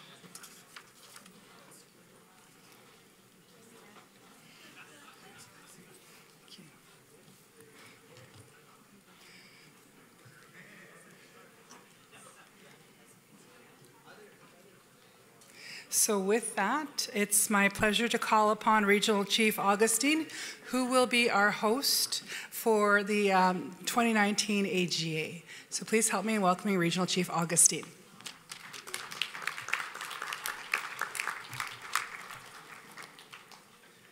I've seen assemblies before, and many of them in the last 42 years. I think this one here has to be the most touching so far. If I could talk to someone from the Mohawk community, I would ask them to translate this in Mohawk. The war with the bureaucrats and all governments across this country is over. We won. We're going to, in the next while, National Chief will be negotiating papers in terms of framework and so on and so forth. Those, the way I see them, Chief, are surrender documents. It has been a pleasure to see all of this today. And the ones that are surrendering is the governments that we are working with today and many days before in 1976 when it all started for me. And I am so pleased to witness the veterans being honored. I also am very pleased to see my friend Elmer Cushane's seat, not empty, but not occupied at this moment. Elmer, my friend, we love you and thank you for sharing all the wisdom that you have in the past and the future. Wendell, I know you're out there somewhere, and you've done a lot for me, but most of all, you've shown a lot of respect for the work of my office. You are an incredible spirit. You'll always be with me forever. So now, again, I just want to repeat one more thing. What I witnessed here today is the spirit of the Assembly of First Nations. This is who we are and what we are, and this is a great beginning of the great medicine wheel. Thank you very much. Now, I had something planned to do, but I noticed that I didn't bring my phone. It is, okay, just be patient. Like the Godfather Tarbell is not going to be very happy with me. Bless me, Father, for I'm going to be speaking more than I was allowed, or am allowed. Let's see, where are we here? Be patient, this is going to be worth it.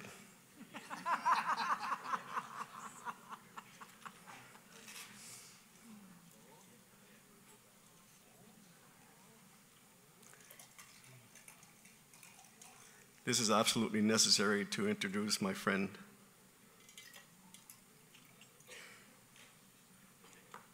Okay. I'm going to ask someone out there, my special supernatural assistant, my son Galen Augustine, to call this number. Gee, this is part of the act. Not an act, really, but it's...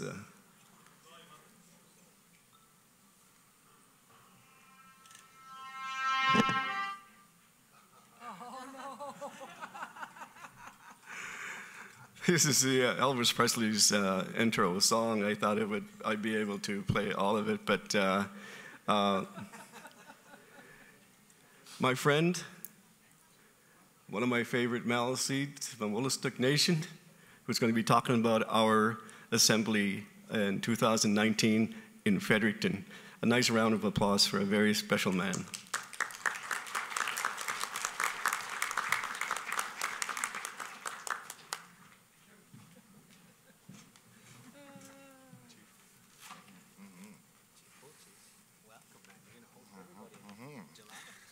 Kwei.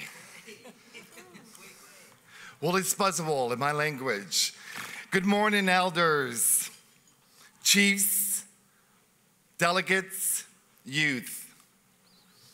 My name is Chief Alan Polches. I'm a two-spirited chief from the Atlantic region. Recently elected, I'd like to acknowledge that I'm on the traditional lands of the Algonquin people. Miigwech for having me in your fabulous territory. On behalf of my council, the Wolastoqey Chiefs, the people of my home community, Sidunxes, St. Mary's First Nations, I invite you all to my beautiful territory in July for the AFN AGA in the city of Fredericton, New Brunswick. Please come and introduce yourself to the beautiful Wolastoq River, my grandmother, our grandmother.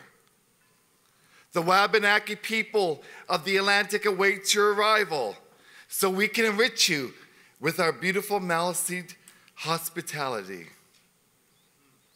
Regional Chief Roger Augustine and myself hope you come to explore the Mi'kmaq and Wolastoq culture this summer of 2019.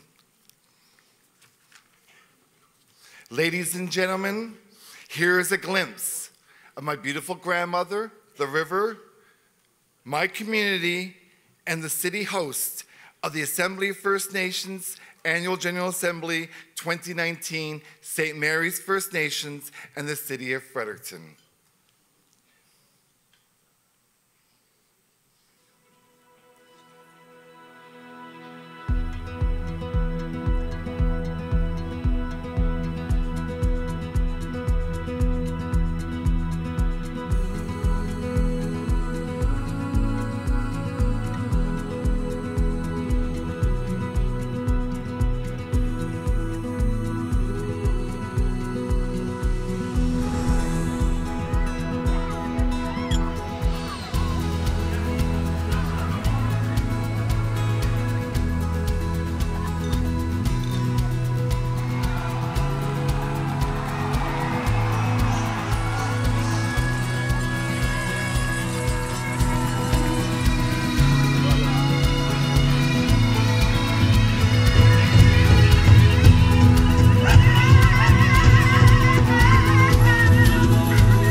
Waliwin and Miigwech, and we'll see you in Sedungs's First Nation in summer of 2019. Waliwin, have a great day, ladies and gentlemen.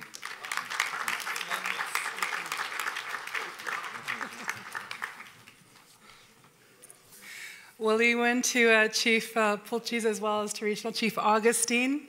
Looks like it's going to be an amazing time. I'm wondering about the fishermen's powwow in particular, if that's going to be at the same time.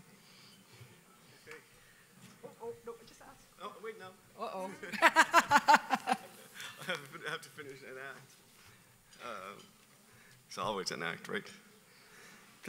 Fisherman Powwow, it's going to be in July, sometime around second week of July. First of July. So I'm going to finish something here that's really important. And I think too, like what the spirits are telling me right now, Roger, take your opportunity to speak because the ministers are going to be speaking, the prime minister is going to be speaking. Chances are you won't get another chance. But that's okay. This is it. And I appreciate the opportunity, National Chief and the lady, the Queen of the Master of Ceremonies. So, okay, before I say anything more, Galen, could you try this again with us?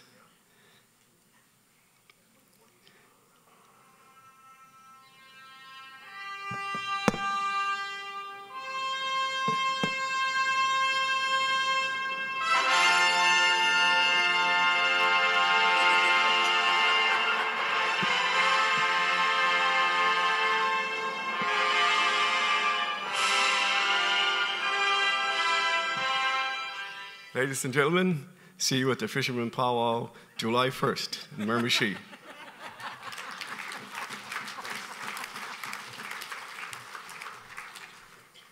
I swear that wasn't a setup. It was fun.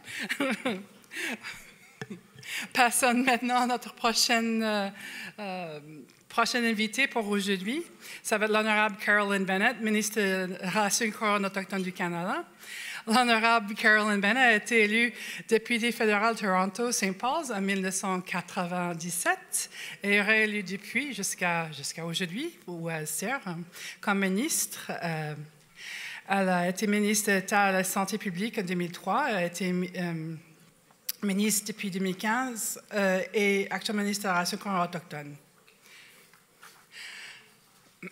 Minister Bennett, as I'm inviting up Minister Bennett, she's making her way. Minister Bennett speaks passionately about citizens' participation in the democratic process. She advocates for the healthy environment, women's involvement in politics, and persons with disabilities.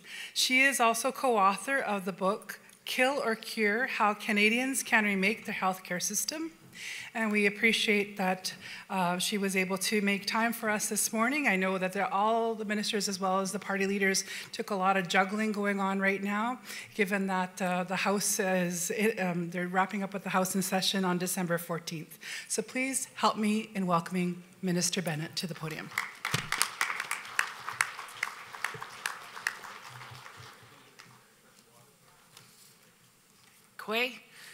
Bonjour, greetings.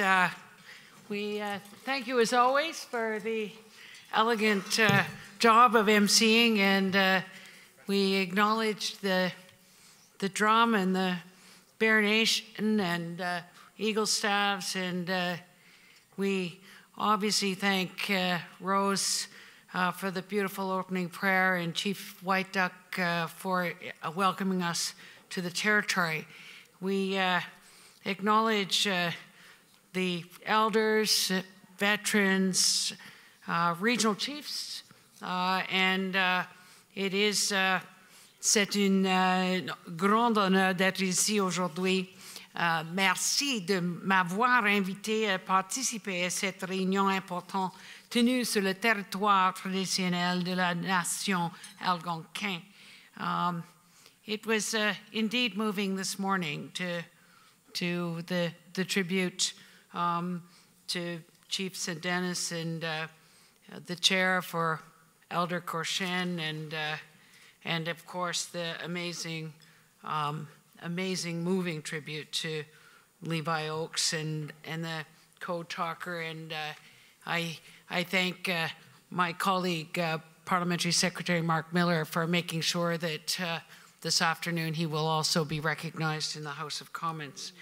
It is amazing to have my colleagues here, Kathy McLeod and Rachel Blaney, and I know Arnold Viersen and Kevin Waugh were here earlier, and but it is an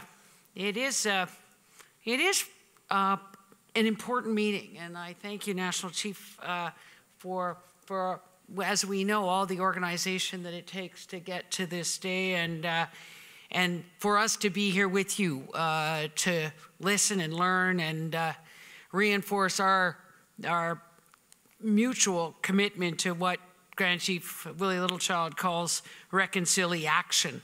So today we are working together on recognition, affirmation, and implementation of the inherent and treaty rights of your peoples. Dr. Philpott will be here to talk to you about how we're working together on closing the gap, as the National Chief said. And this morning, I want to talk to you about the work that we are doing together right now. The work of the Government of Canada still needs to do, and how I do believe that we are moving forward in a good way. We all know that the status quo is not okay, and it was an honor for me to meet with the youth from AIAI this morning, in that we all agree that getting out from under the Indian Act is a mutual goal, and that's what we're here to talk about, that how do we work with you to make sure that I can fulfill my mandate of, as it says, accelerate the progress to self-determination. That's what we are trying to do together, and I think that the work we are doing right now is exemplified by the announcement that Minister Philpott made last week with the National Chief. The government is going to co-develop legislation with you that will address the rights and well-being of Indigenous children and youth. Together, we will stop, as Dr. Philpott calls, the humanitarian crisis of removing children from their families and communities.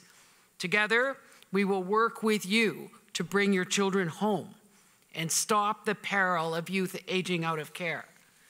Together, we will ensure that your children are raised in their communities, proud of who they are. We know that with a secure personal cultural identity, that leads to better health, education, and economic outcomes. We know that throughout the pre-inquiry into missing and murdered Indigenous women and girls, we heard time and time again the harm that was done when children were seized and removed from their communities and the damage of child abuse. Those left ashamed and vulnerable were much more likely to become victims of crime, and those left angry and hurt were more likely to take their own lives or to hurt others. As we heard time and time again, hurt people hurt people. Now nations are in the process of asserting jurisdiction over their children. You're writing your own laws. You're instituting your traditional practices. You are looking after your children and youth. As we promised to implement the UN Declaration on the Rights of Indigenous People, it's important that we look at the individual articles. The UN Declaration, Article 7.2 says, Indigenous peoples have the collective right to live in freedom, peace, and security as distinct peoples, and shall not be subjected to any act of genocide or any other act of violence, including forcibly removing children of the group to another group. Almost a third of the 70 recognition of rights tables have asserting jurisdiction over the care of their children as a priority. We've had the honor of signing agreements already with First Nations about the jurisdiction over their children. Secwepemc leadership, the Wet'suwet'en hereditary chiefs. Fixing child and family services is a priority you have made very clear you want addressed. And we are working with you to do just that. We recognize that putting children first has created a huge incentive for many of you in embarking on the path to self-determination. This is a huge reason to get out from under the Indian Act. We want, and you know, that the dollars and funding should go to children and families and communities, not to lawyers to apprehend children, agencies, and non-Indigenous foster families.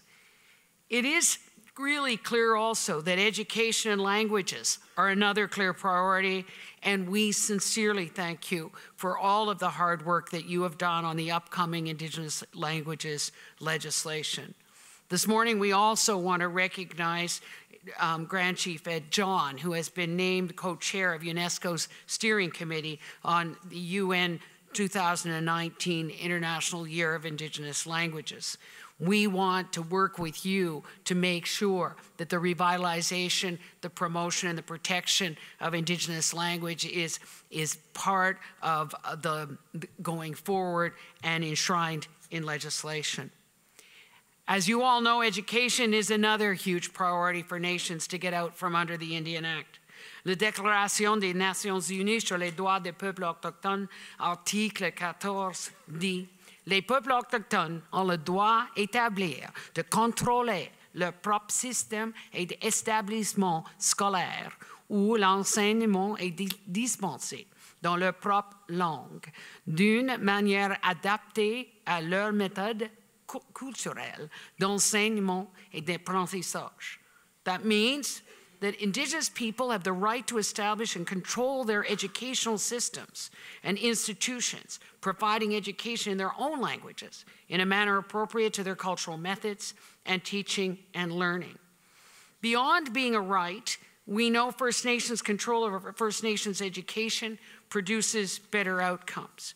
I know you've heard me talk often about Eskasoni Chief Leroy Denny, who told us that 20 years ago when the Mi'kmaq in Nova Scotia took over their own education system was the day that he decided to become a teacher. The high school graduation rate then was 30%. Today, the Mi'kmaq education system in Nova Scotia has a high school graduation rate of about 90%, higher than that of the non-Indigenous population in Canada. This summer, I was also honored to visit the Back to Post-Secondary Boot Camp. I was inspired to meet the students who were coming together to make sure that they were returning to college and university, totally prepared to succeed. This year, the Anishinaabe Nation finalized their education agreement, creating the largest First Nations-run school board in Canada, which includes 23 First Nations communities. And we are so proud to be working with them on a new governance agreement, which includes 39 First Nations. This represents over 1/3 of the First Nations citizens in Ontario. We are really inspired by the work that we are doing with the self-governing First Nations, both on modernizing their treaties to have them in keeping with the new policies and working to advance their path to self-determination. I think, as some of you know, for over 2 years, we've been working with the self-governing nations on a new collaborative fiscal framework.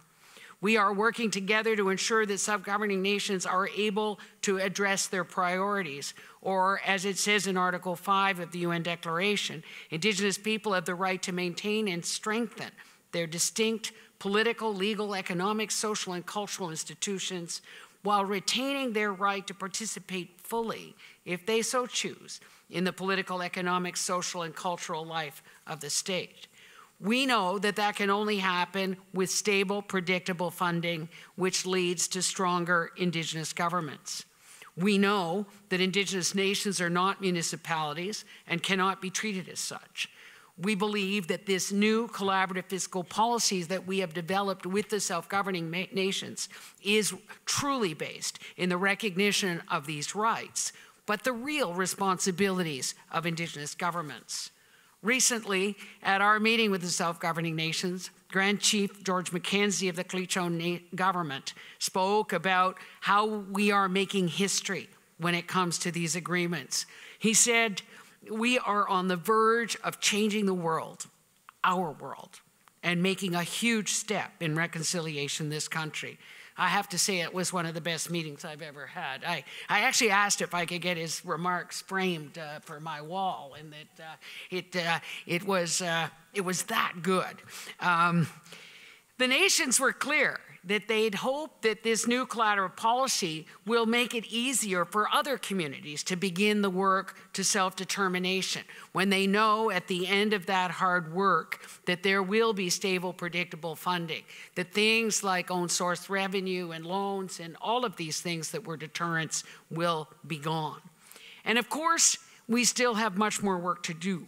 The UN Declaration, Article 37.1, Indigenous peoples have the right to the recognition, observance, and enforcement of treaties, agreements, and other constructive arrangements concluded with states or their successors, and to have states honor and respect such treaties, agreements, and other constructive arrangements. So we now are beginning the work on determining the best mechanisms we need in place to ensure the observance and enforcement of treaties. As you know, the Land Claims Coalition has proposed a treaty implementation oversight body. This oversight body would ensure that Crown honors treaties, agreements, and other constructive arrangements that we have together. We are working to determine what that should look like so that we can ensure the honor of the Crown. In your report, the AFN produced following September's National Policy Forum, you said Canada must completely repudiate and abandon the comprehensive land claims and inherent rights policies and related operating practices. We violently agree, and that is exactly what we are doing. These policies are too narrow to work for most of you. These are policies that clearly need revision. This is an area where we can work together immediately to ensure that Canada's policies are based on the recognition and implementation of rights, and that all mandates for all discussions are co-developed. As you know, over half of you, 320 First Nation communities, are working now at a rights recognition table, working to get out from under the Indian Act, working to exercise inherent rights and jurisdiction. As you know, at those tables, the priorities are set by the First Nation. The work plan is developed together. And as we've said, at recognition, rights, and self-determinations, gone are the languages of cede and surrender, release, extinguishment. That it's no longer necessary to make a claim and then go prove that those rights in court. All negotiations were previously based on a predetermined mandate. It meant that we had to go to cabinet to establish the mandate, and then the negotiators could only work within that mandate. Things have changed completely now. It means that now we sit down with the nations with a blank piece of paper, together as we set the priorities in the work plan. Then I go to cabinet to obtain the mandate required to move forward on the community's priorities. Now we are working to refine the government processes that would reduce the number of trips to cabinet. We do want to do everything possible to fulfill my mandate of accelerating the progress to self-determination. At these tables, we have heard and addressed the barriers, such as own source revenue, so no longer loans are the basis for discussions.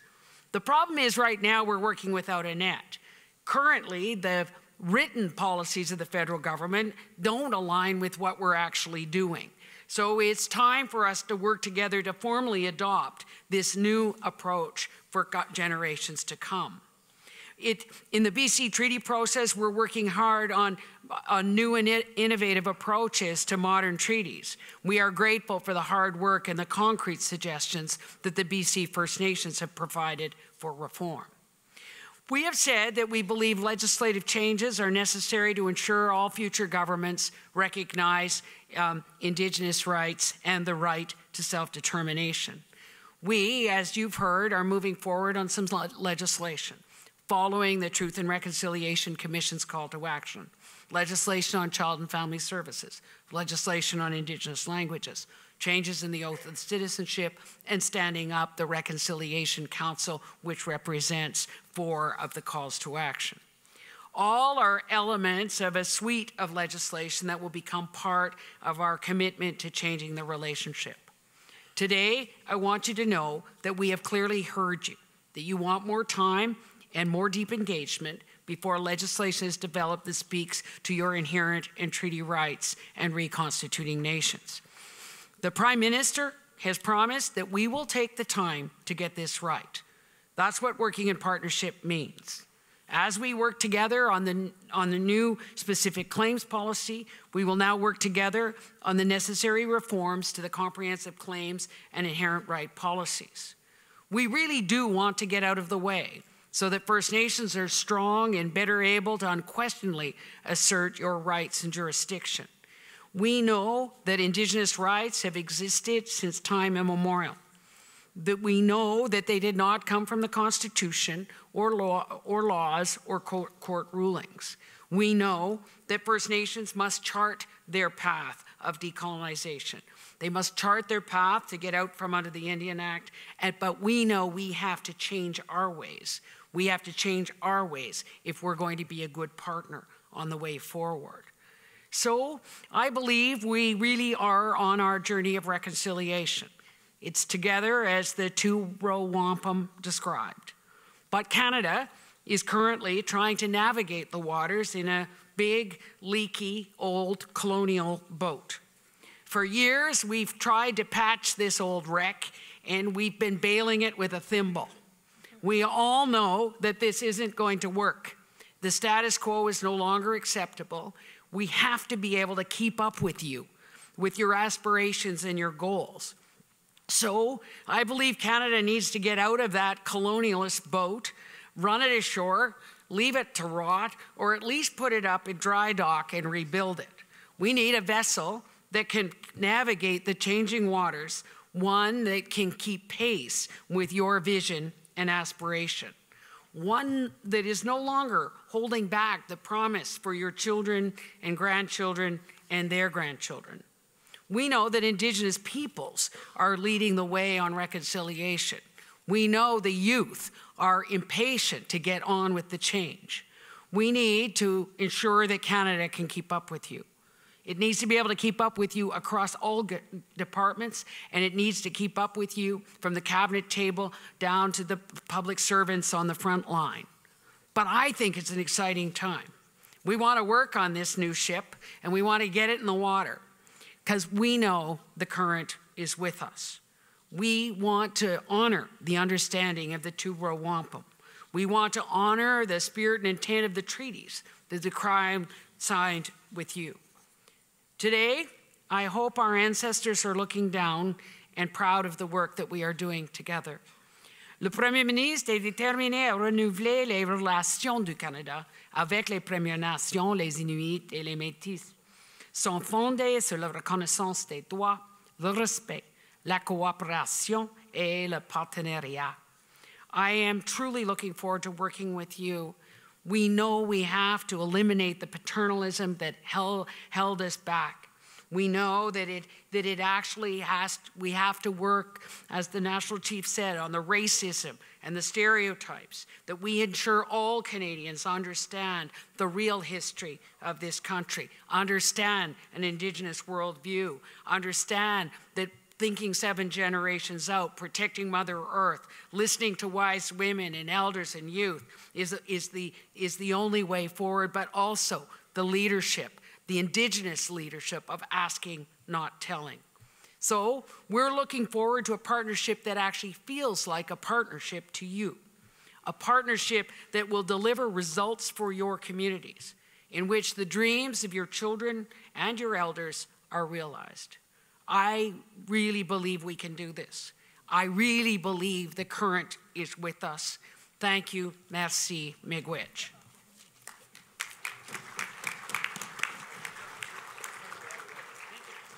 Kukstekuk to Honorable Carolyn Bennett. This time we will be taking questions from the floor. We have microphone 1 and 2 for our chiefs and proxies.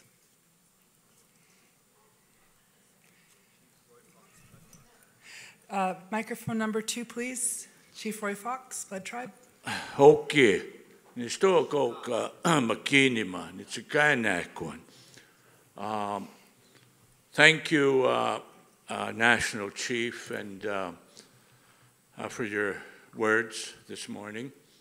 Thank you for honoring a great warrior, as we all have relatives that engaged in warfare to protect our traditional lands and to protect Canada in both great wars and in places like Korea and Afghanistan. I also have uncles who served with the Canadian Armed Forces, and as well, a great nephew who served in Afghanistan. So thank you for that great honor that you have bestowed on a very deserving individual, a deserving warrior. We all want to work together. And we've signed a memorandum of understanding with you, Minister Bennett, and we're looking forward to progressing that initiative, that undertaking. However, at times we have differences. There was a recent announcement that most of the tribes, most of the chiefs and leaders within Alberta were in favor of a proposed bill, Bill C-69. I've indicated to the Prime Minister in a letter that I sent to him yesterday that as far as most of the Treaty 7 tribes in Alberta were concerned, and most of the oil and gas producing tribes in Canada were against Bill C-69, even though there was some indication that somehow most of Alberta tribes were in favor of it. That is not the case. That is not the case. We feel that the proposed bill in its current form will reduce exploration and production activity on our lands. It will reduce our profits. It will reduce our royalties. It will reduce those much-needed resources that we garner from the meager amounts of oil and natural gas that we have on our tribes. So far, with the other matters, such as not having access to international markets through pipelines and so on, our royalties have been reduced to half. Those are the monies that we use to help our people.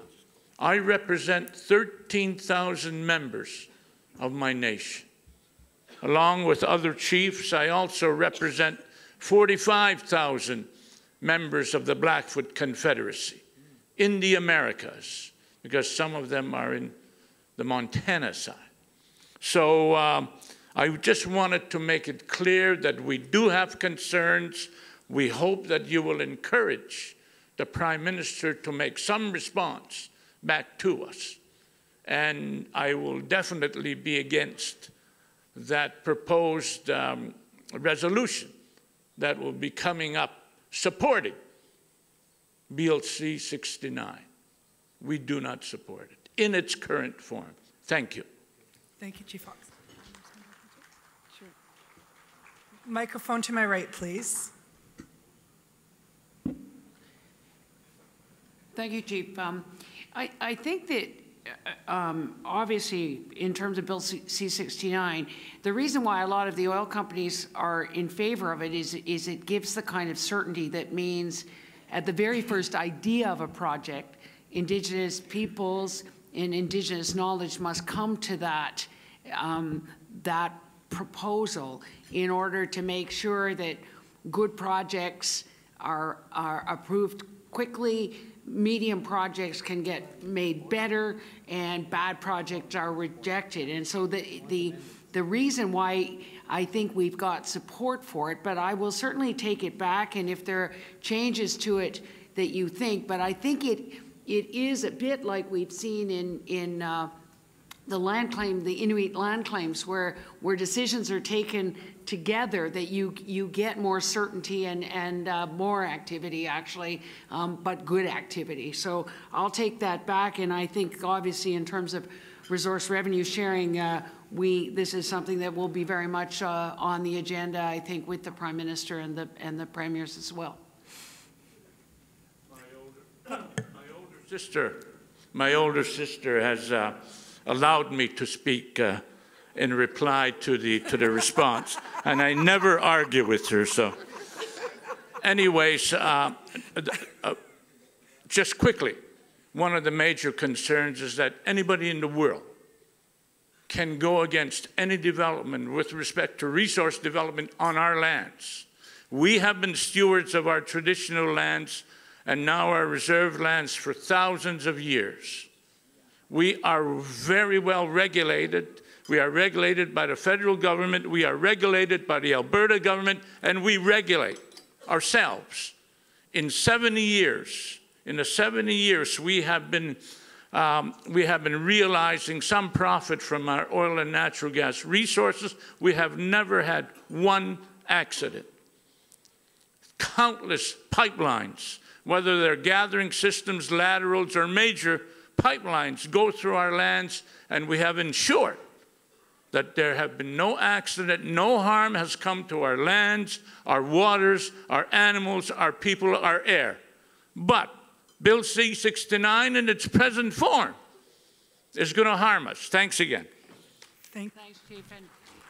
And back to my microphone on my right, please. Yeah, thank you for that. And we will obviously take your concerns back, but I think that, again, it speaks to when nations are reconstituted or treaty governance takes place, then decisions get taken as a nation, and that makes it much more clear in terms of approving a project in the way that you have in your region. Thank you very much, Minister. I'm acknowledging who are at the two microphones, and that more than takes up our time that we do have with the Minister. We have noted the order which you've presented yourself. Microphone number 2, please. Good morning. Okay, my name is Regina Crowchild, and I'm from Tsuut'ina Nation. Minister Bennett, as you know, we are occupying all fields of jurisdiction over our peoples and our territory, our lands, everything, because we are nations, and we have a right of self-determination. And we don't need Canadian legislation to grant us that right. We already have it. And you know, we've been coming from that direction. So when you talk about the framework, when you're talking about self-governing nations, well, we already have. We're already self-governing. We have a right of self-determination, which includes our right to government. And Canada, over the years, with their genocidal acts, have tried to get rid of us. So Canada has destroyed our societies, our family, of our governments, all our institutions, everything. Our right of self-determination, our spiritual values, all our value systems. They've destroyed that. Now we are regaining that back. So when you talk about partnership and you want to address this from where we're coming from is, well, all we need is for Canada to start providing the necessary funding, whether it's through treaty-based funding arrangements, for us to correct what you have done to us, what Canada has done to us, not you in particular, but what Canada has done to destroy our systems and our governments and our values, our way of life. That's all it is. So we're not here to ask for permission. No. And yet, if you're so sincere about this partnership, when Prime Minister 3 years ago said, we're going to review all those legislations, why is the Transparency Act still there? Why is the matrimonial property still there? Why is Canada trying to enforce a framework legislation still to delegate some authority to us and to make us follow the Canadian laws when we already have our own system? So if you're sincere, all you have to do is we set up our jurisdictions, we determine what we need to do to correct the mistakes of Canada, and you provide the necessary funding, treaty-based, so we can do our own correction. without you telling us, okay, let's negotiate this. And we come from unceded territory. We never gave up title to our territories, and that has to be known. I'd like to see where that bill of sale is for us to give up our mineral rights below surface and also our territories, that bill of sale. I'd like to see that, because this is our territory. Not here, but in Treaty 7 territory. But treaties, don't forget, Treaties 1 to 11 cover 54% of the landmass that Canada is now situated on. So that's my question. Why do you continue with these legislations to try and recognize our rights? All Canada has to do is provide the necessary treaty-based funding arrangements for us to correct the mistakes that you did to our peoples. Thank you. Thank you, Regina, for those comments, and just noting that that was with the permission for and replacement of Chief Lee Crowchild of Tsuut'ina First Nation. She came forward. Minister Bennett. Thanks, Chief. Regina,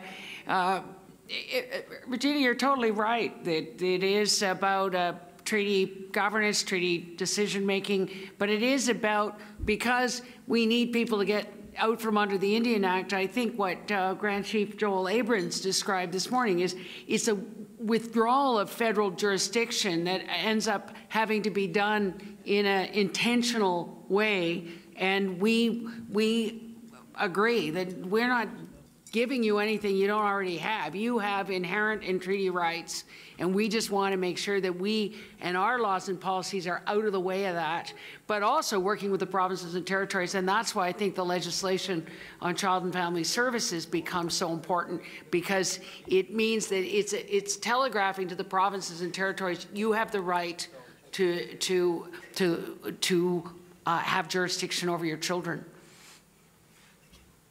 Just a lot of truth.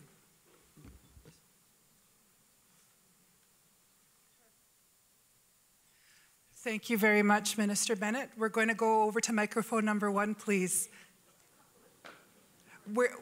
There is, with all due respect to you as an older sister and an elder, I do understand, but we do have a number of chiefs waiting behind you. Thank you so very much for understanding with that. We're going to go over to microphone number 1, please. Thank you very much. My name is Mark Point. I'm from the Stalo Territory in British Columbia. My question is the comment that you put forward on specific claims. I wonder if you could share with us the work that you're doing on creating an independent process for specific claims. Thank you for that. And the work that's been done is hugely important, in that we have heard the frustrations of people waiting 3 years to find out whether their claim is accepted or not, and then if it's not accepted, then it goes to the tribunal or to court, and Canada loses. So that is not working. So we have been working very hard, and within a day or so, we will be able to share with you the policy that's been co-developed that we will work towards in starting right from the beginning, working with communities to determine the harm that was done, and being able to work on common research and being able to move forward just as we had talked. Thank you. Microphone number 2, please. Thank you. And much appreciation for your 15-second question. Microphone number 2. Yadek Shinwenwen, Aaron Shumahetza and Shquesh, Yan Schwog and Ea. Good morning, Minister. My name is Aaron Shumahetza, and I'm Nklegatmuch, and I'm chief of the Lower Nicola Indian Band. And I have my brother here who has a question after you. But in any event, I'd like to thank you for your words. My question is, and I do appreciate the things that government is doing, especially in relation to, for example, children and families. And I know we're going to have Minister Philpott here tomorrow. But personally, I have a lot of concerns in terms of where the federal government is moving and really not moving. We've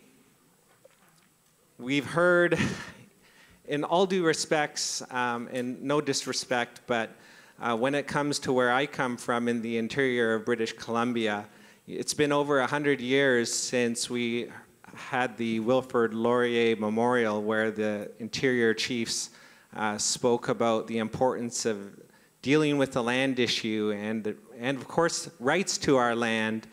And you know, here we are over 20 years after the Delgamuukw decision. 4 years, more than 4 years have passed since the Chilcotin decision.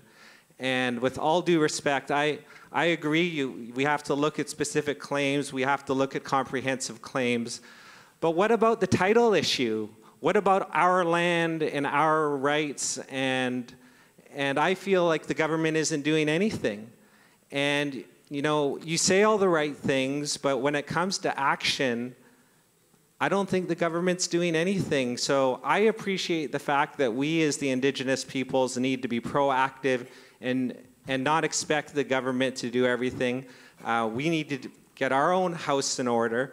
But at the same time, I feel the government isn't doing really anything to deal with the land issue. So when we talk about working in partnership, we actually have to do that as opposed to just talking about it. So yeah, those are my comments. I don't really have a specific question, but thank you.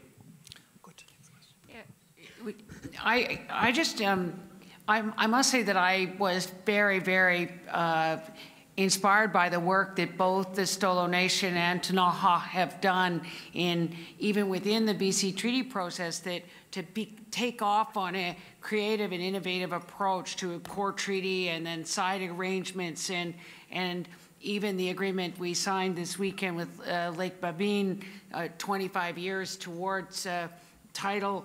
I think that to be there at Chilcotin, surrounded by the mountains, in that beautiful land that for millennia the Chilcotin people have lived, that the issue of title is so clear there.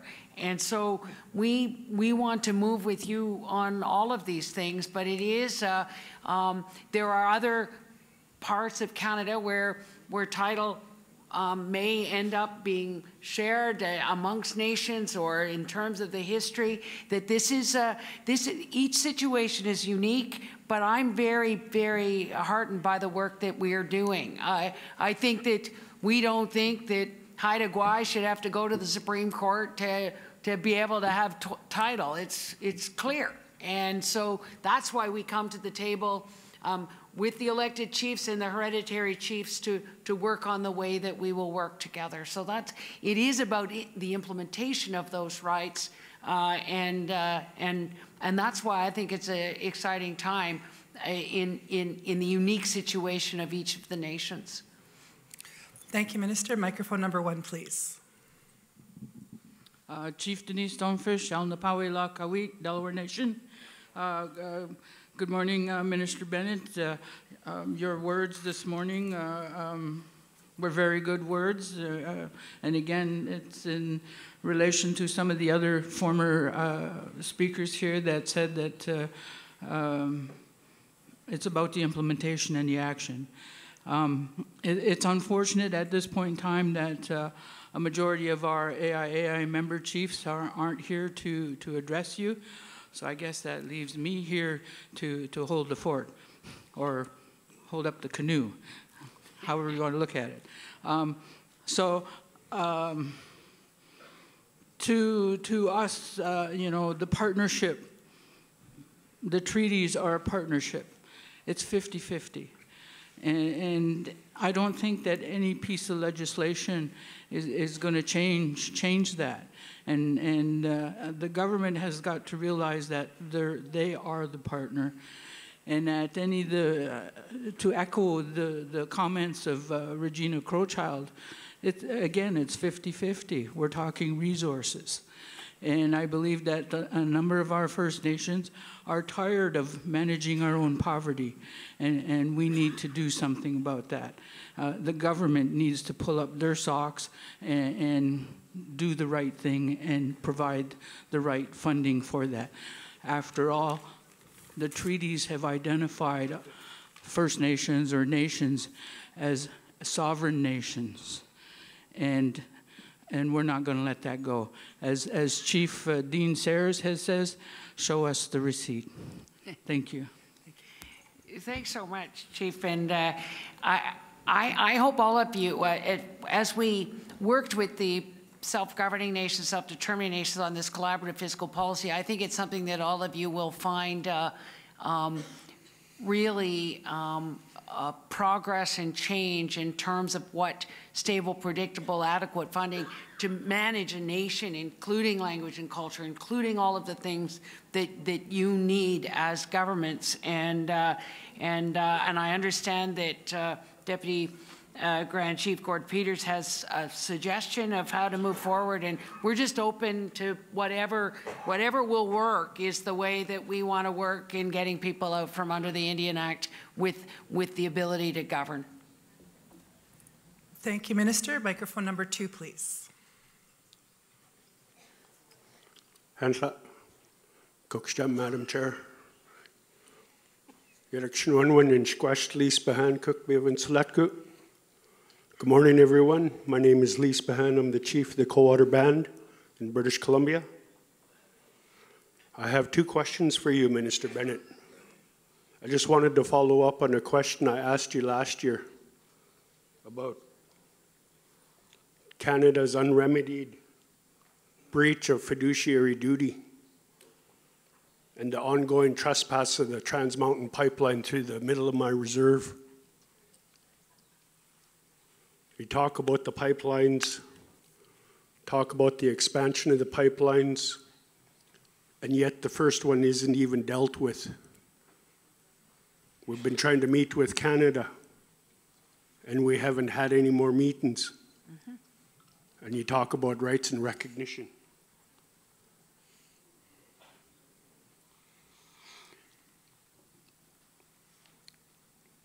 You talk about co-development of the specific claims policy. Can you tell me what you mean by that? Cookstram. Yep. Thanks. And Chief, we will make sure that meeting takes place in terms of the TMX and this is ever our intention in terms of dealing with your concerns and whatever accommodation or whatever the next steps might look like, but we're absolutely keen to do that. On spec claims, it is almost done in terms of what was co-developed with the Chiefs Committee, and we will work to be able to make that public as soon as we possibly can. But I promise you, it'll be a distinct improvement from the way things have been. Microphone number 1, please. Yeah, thank you. Grand Chief Joseph Teguido Norton, Mohawk Council, Ganawage. Much to talk about, but very little time. That's why I don't always appreciate these sort of Q&A situation, but I chose to stand up this time to say something. First of all, I really appreciated the honoring of the veteran this morning. It's something that's very important to all of us. What pops up in my mind is that everybody talked about, the different engagements that our people participated in, and all the different wars and things like that. Well, there's an important one called the War of 1812, and we like to look at that and say that if our participation in that particular war did not take place, this would probably be the U.S. and not Canada. So there has to be an understanding about that. We did that voluntarily. We did it of our own free will. We did it because we are allies.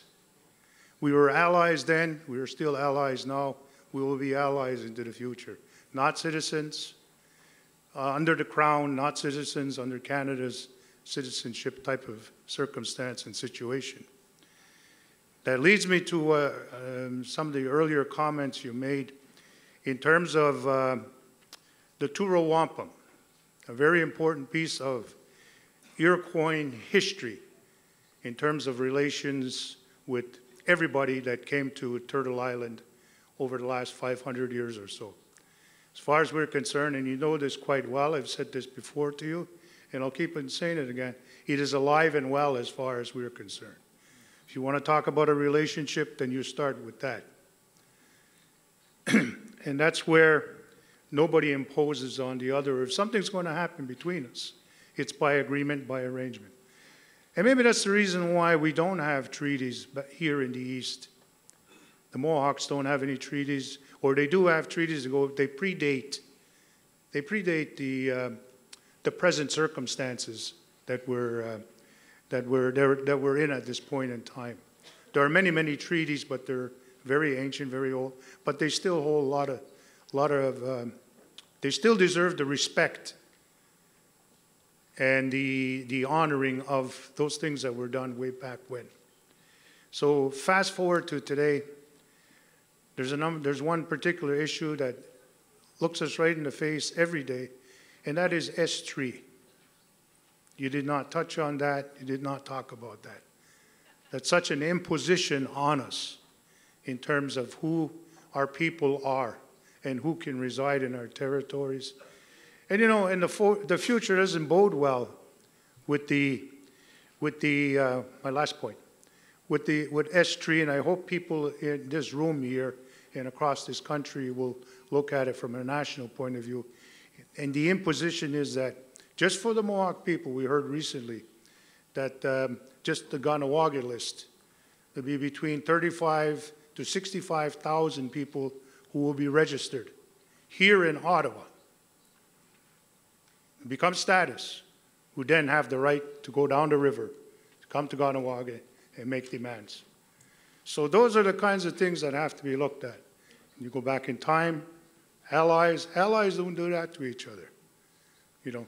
So I wanted to make that comment. There's much more, but we'll save that for another time when you and I sit down together.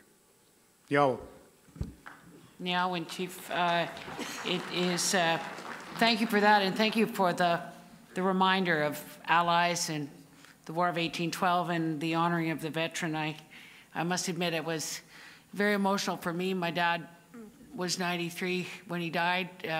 He served in Normandy in defending the bridge at Nijmegen, and I think that these warriors and these people that really defended our freedoms we can't take for granted, and we need to make sure that our kids and their kids always remember. And so thank you for that, and thank you for the reminder about the Turo Wampum being alive. This is a promise that we made in the way that we would work together, and I want to work with you to polish that silver chain and make sure that we can keep up with you in the ambitions and aspirations for all of your communities.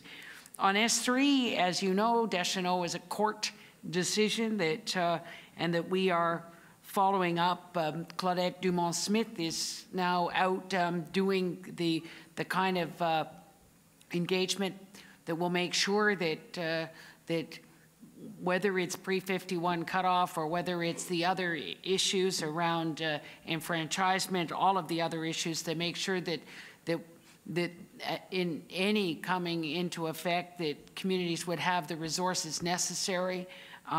But we don't think we should be in this business. We don't think that we as Canada should have a registrar that decides who has status or not. Nations should decide who their members are, and that's why this movement to self-determination is so important. We don't want to be doing this anymore, and we want your governments to be able to make those kinds of decisions for yourselves. Thank you for that. We're going to go over to microphone number 2. So what he said is stop making Ottawa names. Thank you for that. Just to acknowledge the last two who came forward. We're going to do our best to get to you. I do know we have a hard stop at 11:45, so I'm acknowledging you both. We'll try to get to you. I'm going to go microphone number 2, please. 3 quick questions. Name is Donnie Morris, Chief of Kitumek. One is, can you get hold of your health counterpart to release the funds so we can pay Penco, the contractor? The project's been finished some time ago. Okay. And number 2, talking my colleague here, we have children we cannot register, but come July, when I see on TV where Canada recognize immigrants coming in and giving them Canadian citizenships, like, can we do it where I, as a leader, and our council can rectify that issue and recognize and give status to our own kids? Because they've been born in our community, they live there, but for some unforeseen reasons, INAC keeps things stalled. Number 3, this Indian Act topic that I keep hearing. I don't know how I can get involved, but I did make a submission to the Aboriginal Senate Committee. I think we are ready. We have laws, policies, but the thing we would want to see is a nation-to-nation relationship with Canada. How would you envision moving Ontario out of the side? Because we have a large landmass up north, and once the Indian Act is dissolved, I believe I have all access to that territory with the 8 other surrounding communities that are attached to the Kitumek Nation. So we need to have a seat at this table if there is talks going on about getting rid of the Indian Act, because there's Casablanca, Bearskin, Kingfisher, Wannaman, Muskrat, Bearskin. There's quite a few of us there, and I don't think any one of us has a seat at that table if there's discussions about the Indian Act being removed. Because I think my community, we are ready to move forward on the concept of 50-50 with any company willing to work with us for resource development, to further our revenues and getting better revenue, better funding. And if the Indian Act is removed, is there going to be funds coming from INAC, or do we have to, like I said, when you move Ontario out of the way? Thank you, Chief. We will follow up on the health piece, and obviously we had said that we don't want to be in the business of granting status anymore. It should be about people being citizens of a nation, of a government, and we are trying to move, as we move to self-determination in your region. I know Nan is working on education and some other aspects of getting out from under the Indian Act, but the treaty groups are also working, meeting with Treaty 5, meeting that there are choices that will be made depending on what kind of governance people want in terms of a governance as an alternative. We want somebody to come to our community, then we'll know how we can structure our government nation to nation. Yep. Thank you very much. Microphone number 1, please. Good morning, thank you. My name is Kaya Lamotte from Chilicoin First Nation, proxying for Chief Gerald Antoine. Just here, not so much to ask a question, but to put a place marker. So it came down to do that, and for the record, to state that our people in our area descended directly from Corwurgan and Nakekon, who entered Treaty 11 in our land. And we know it wasn't that long ago, and our elders have maintained, who were there personally, that we didn't cede anything. So the unilateral script of the written form of the treaty that says we cede, released, and surrendered, we didn't. So I needed to say that. We own the land. We have collective underlying title to all of it. We have our rights. We have our inherent rights, jurisdiction over everything already. Anything to do in this process here or any other processes outside of our membership sitting in the circle together is not valid. We decide everything. No Canadian laws or legislations that would take our sovereignty and put it in Section 35 or under your law is not valid to us. So I want that on the record here. Thank you very much. Thank you. Thank you. And I think what I was referring to in the in my remarks around modernizing of agreements, that what is an example of that would be the Gwich'in that are at two tables, one on the self-determination, the other on modernizing. So in agreements that have been signed that included cede, surrender, release, those agreements can be rewritten and negotiated such that those languages, those words are removed. And in some of the self-governing nations in British Columbia, that they actually have a Me Too sort of component to their agreement, that if any other nation is able to achieve something that looks like a good idea for them, that they can immediately say, me too.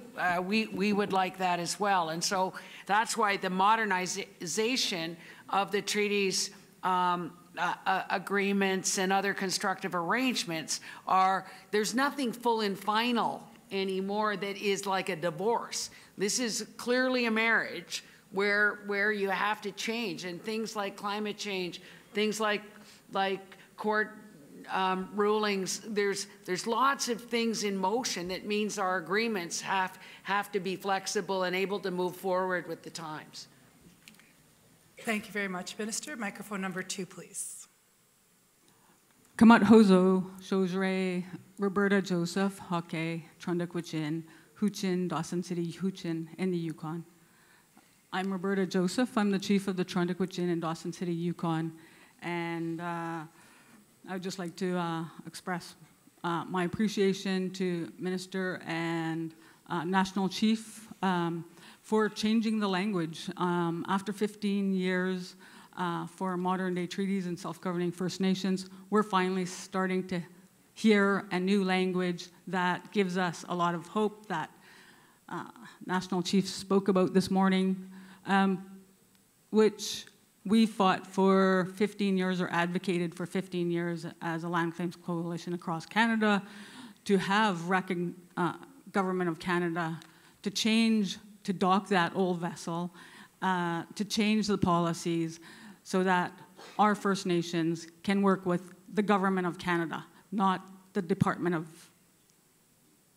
Indian Affairs, but with the Government of Canada, because that's who our agreements are with every department.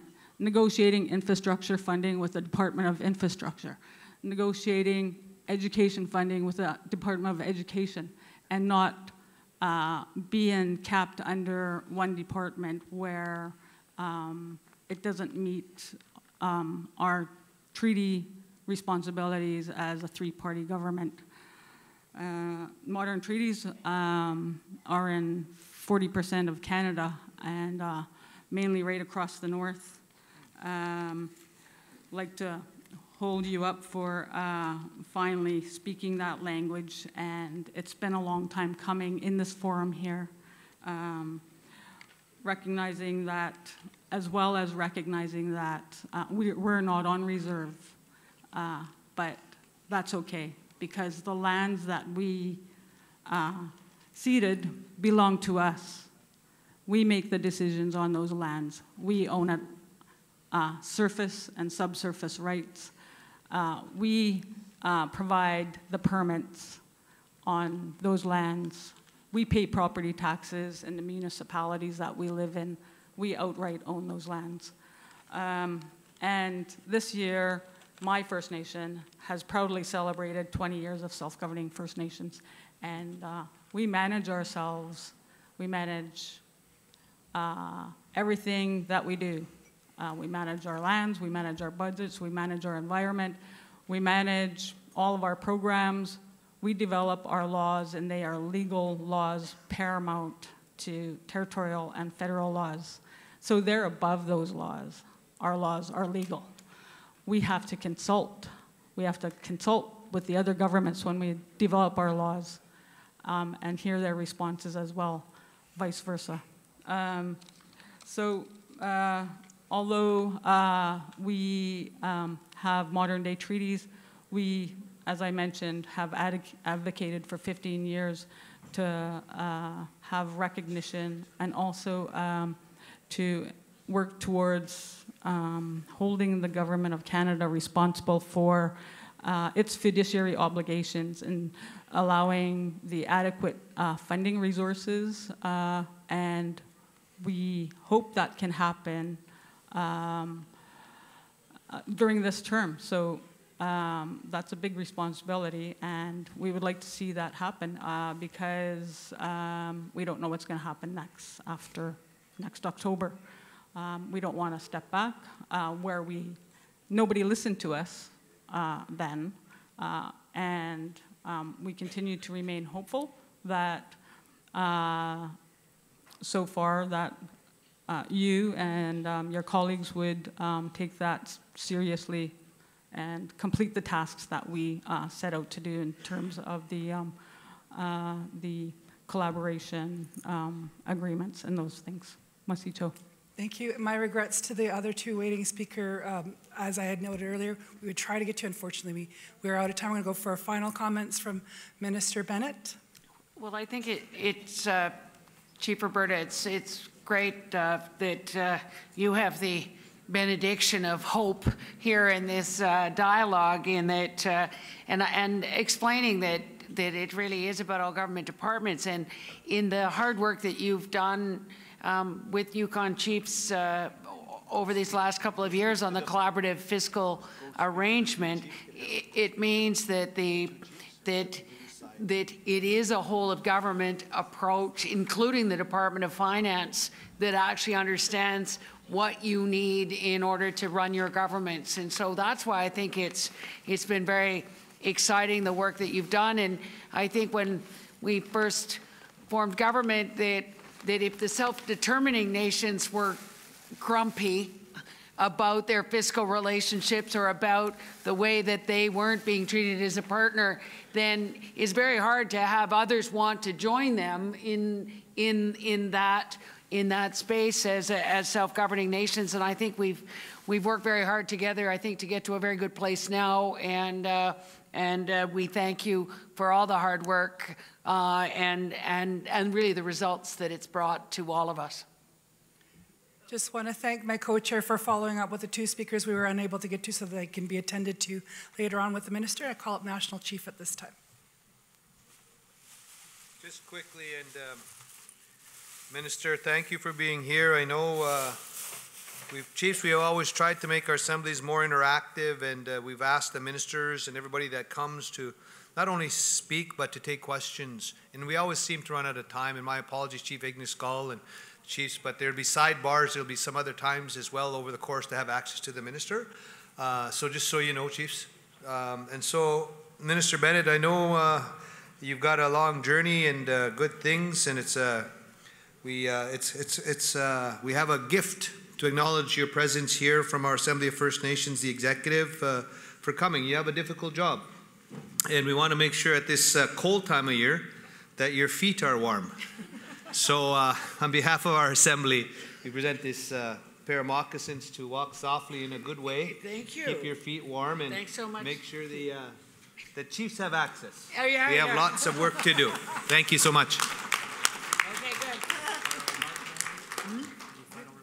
No, I'm good. Yeah. Thank you all. Thank you. Thanks, Minister.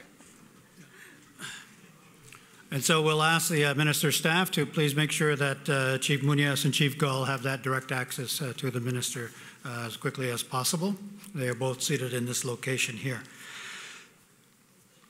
The minister was the first speaker on behalf of the Crown that came with us this morning, and her time was available this morning, and so that is why she was included as a part of our opening protocol. And so I want to thank her for doing that. And we did, fortunately, were able to get to her a bit early, so we had a full hour with her. And so I want to thank her for that, and thank the Chiefs for their graciousness as well. It is my duty to turn us to the adoption of the agenda and the rules. You do have an agenda before you.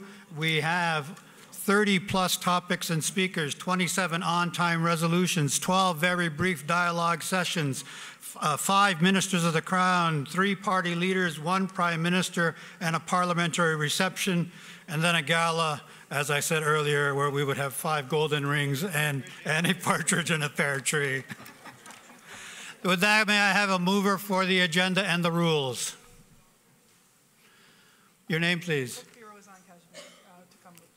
Cookby Casimir. Thank you very much. Moves. Second. Chief Denise Stonefish. Seconds. Is there a need for discussion on the agenda or the rules? Seeing none, may I have your agreement to adopt the agenda and the rules as presented? Agreed. Agreed.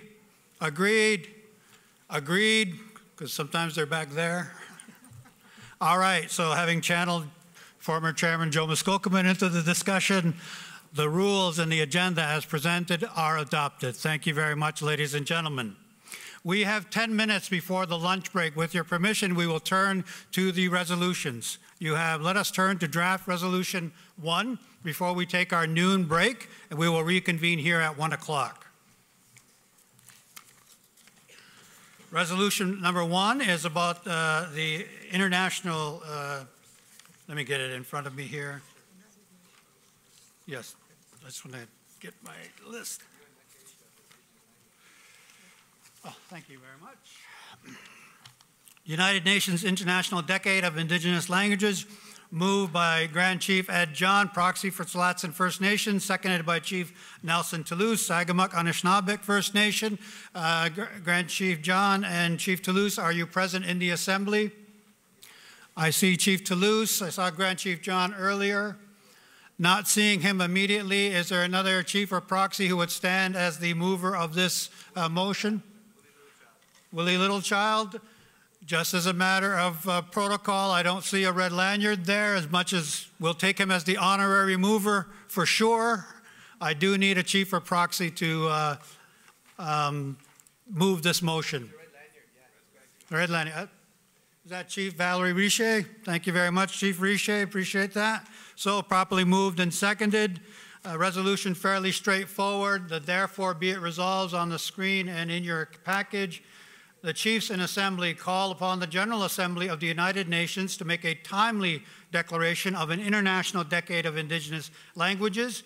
2, call upon the federal government to propose, advocate, and support a timely United Nations declaration of an International Decade of Indigenous Languages. And 3, direct the Assembly of First Nations to engage the United Nations, the federal government, and all appropriate bodies, organizations, and governments to advocate for an International Decade of Indigenous Languages. Is there need for discussion of this support resolution? Microphone 2, the seconder, Chief Toulouse.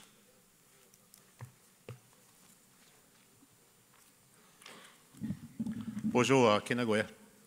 Up to Ngitchenendam Mandani, Ganchadaman resolution. Chipiten Dawit Mandanoewin. Minorish Kenabdik, we look at the Kenwomazoe Konwuk Mandeke. It's a language resolution, and it's appropriate we speak to it within a language. I support it, and indigenous people reside all over the globe, so it has to be recognized. So, Chimiwech.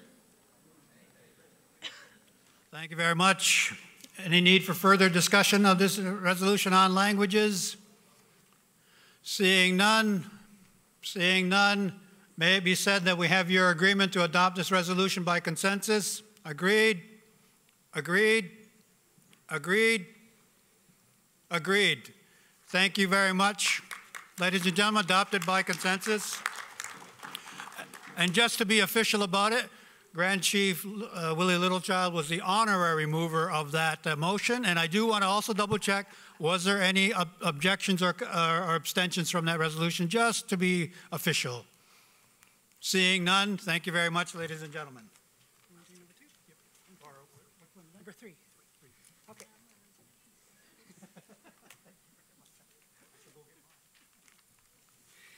Turning now to resolution number 3.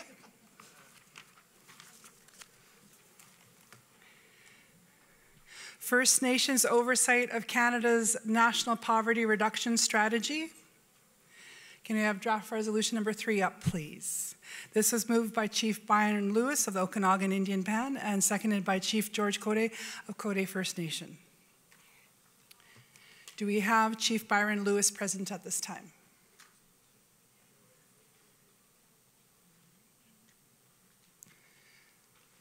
So I do not see Chief Byron Lewis here, so we are looking for a mover. Do we have Chief George Cote here?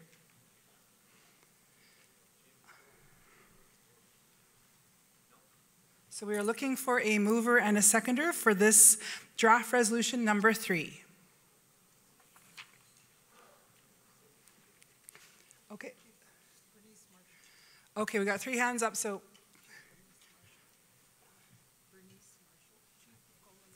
Chief Bernice Marshall of Cold Lake as the mover, and the seconder, I saw some hands up, was Chief Toulouse. Seconder, thank you very much.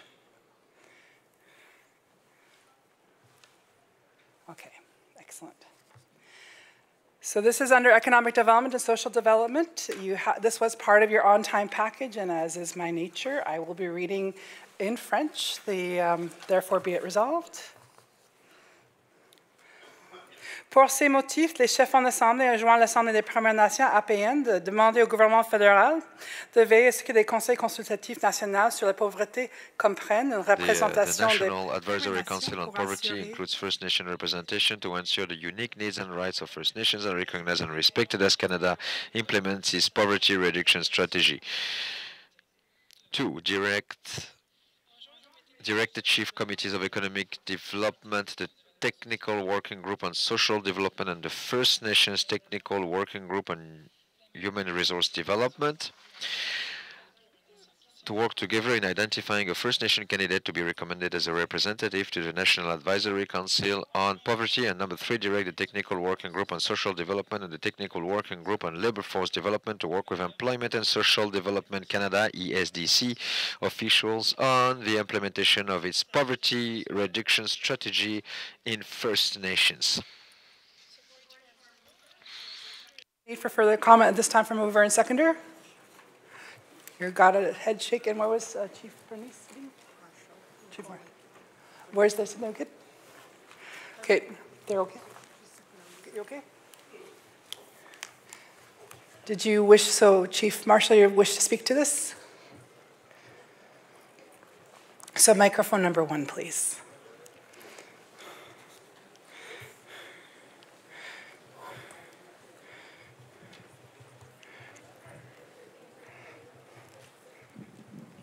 Good morning. My name is Chief Bernice Marshall. The reason why I second it is because there's so much lack of funding in all areas. There's so much monies that we should be getting from the government because of the lack of housing. We don't have, just like child welfare, and social assistance. That's how come I'm really trying to find an avenue, a way to help out the people of my nation. Thank you. Can you just stay at the microphone for 1 moment, please? Chief Marshall, we did note you actually as the mover, and we had Chief Toulouse as a seconder. Is that okay? Yep. Thank you so much for that clarity. So Chief Bernice Marshall of Cold Lake is the mover and Chief Toulouse is the seconder. Just making a note of that for our resolutions committee. Is there need for further discussion on this draft resolution number 3? First Nations oversight of Canada's National Poverty Reduction Strategy. Seeing none, is there any abstentions? Seeing none, is there any opposition? Again, seeing none, declare it passed by consensus. Thank you so very much. At this point, ladies and gentlemen, let's recess for lunch. We'll ask you to return here as close to 1 o'clock as possible, where we will turn to rights recognition. Regional Chief Norman Yakalela will join us, as well as Grand Chief for Association for Iroquois and Allied Indians, Gordon Peters, plus 2 of the youth to speak on behalf of the rally itself that is taking place over the lunch hour, and will conclude shortly just at that point. A reminder that the deadline for late resolutions is tomorrow at noon. With that, enjoy your lunch, and we will see you back here as close to 1 as possible.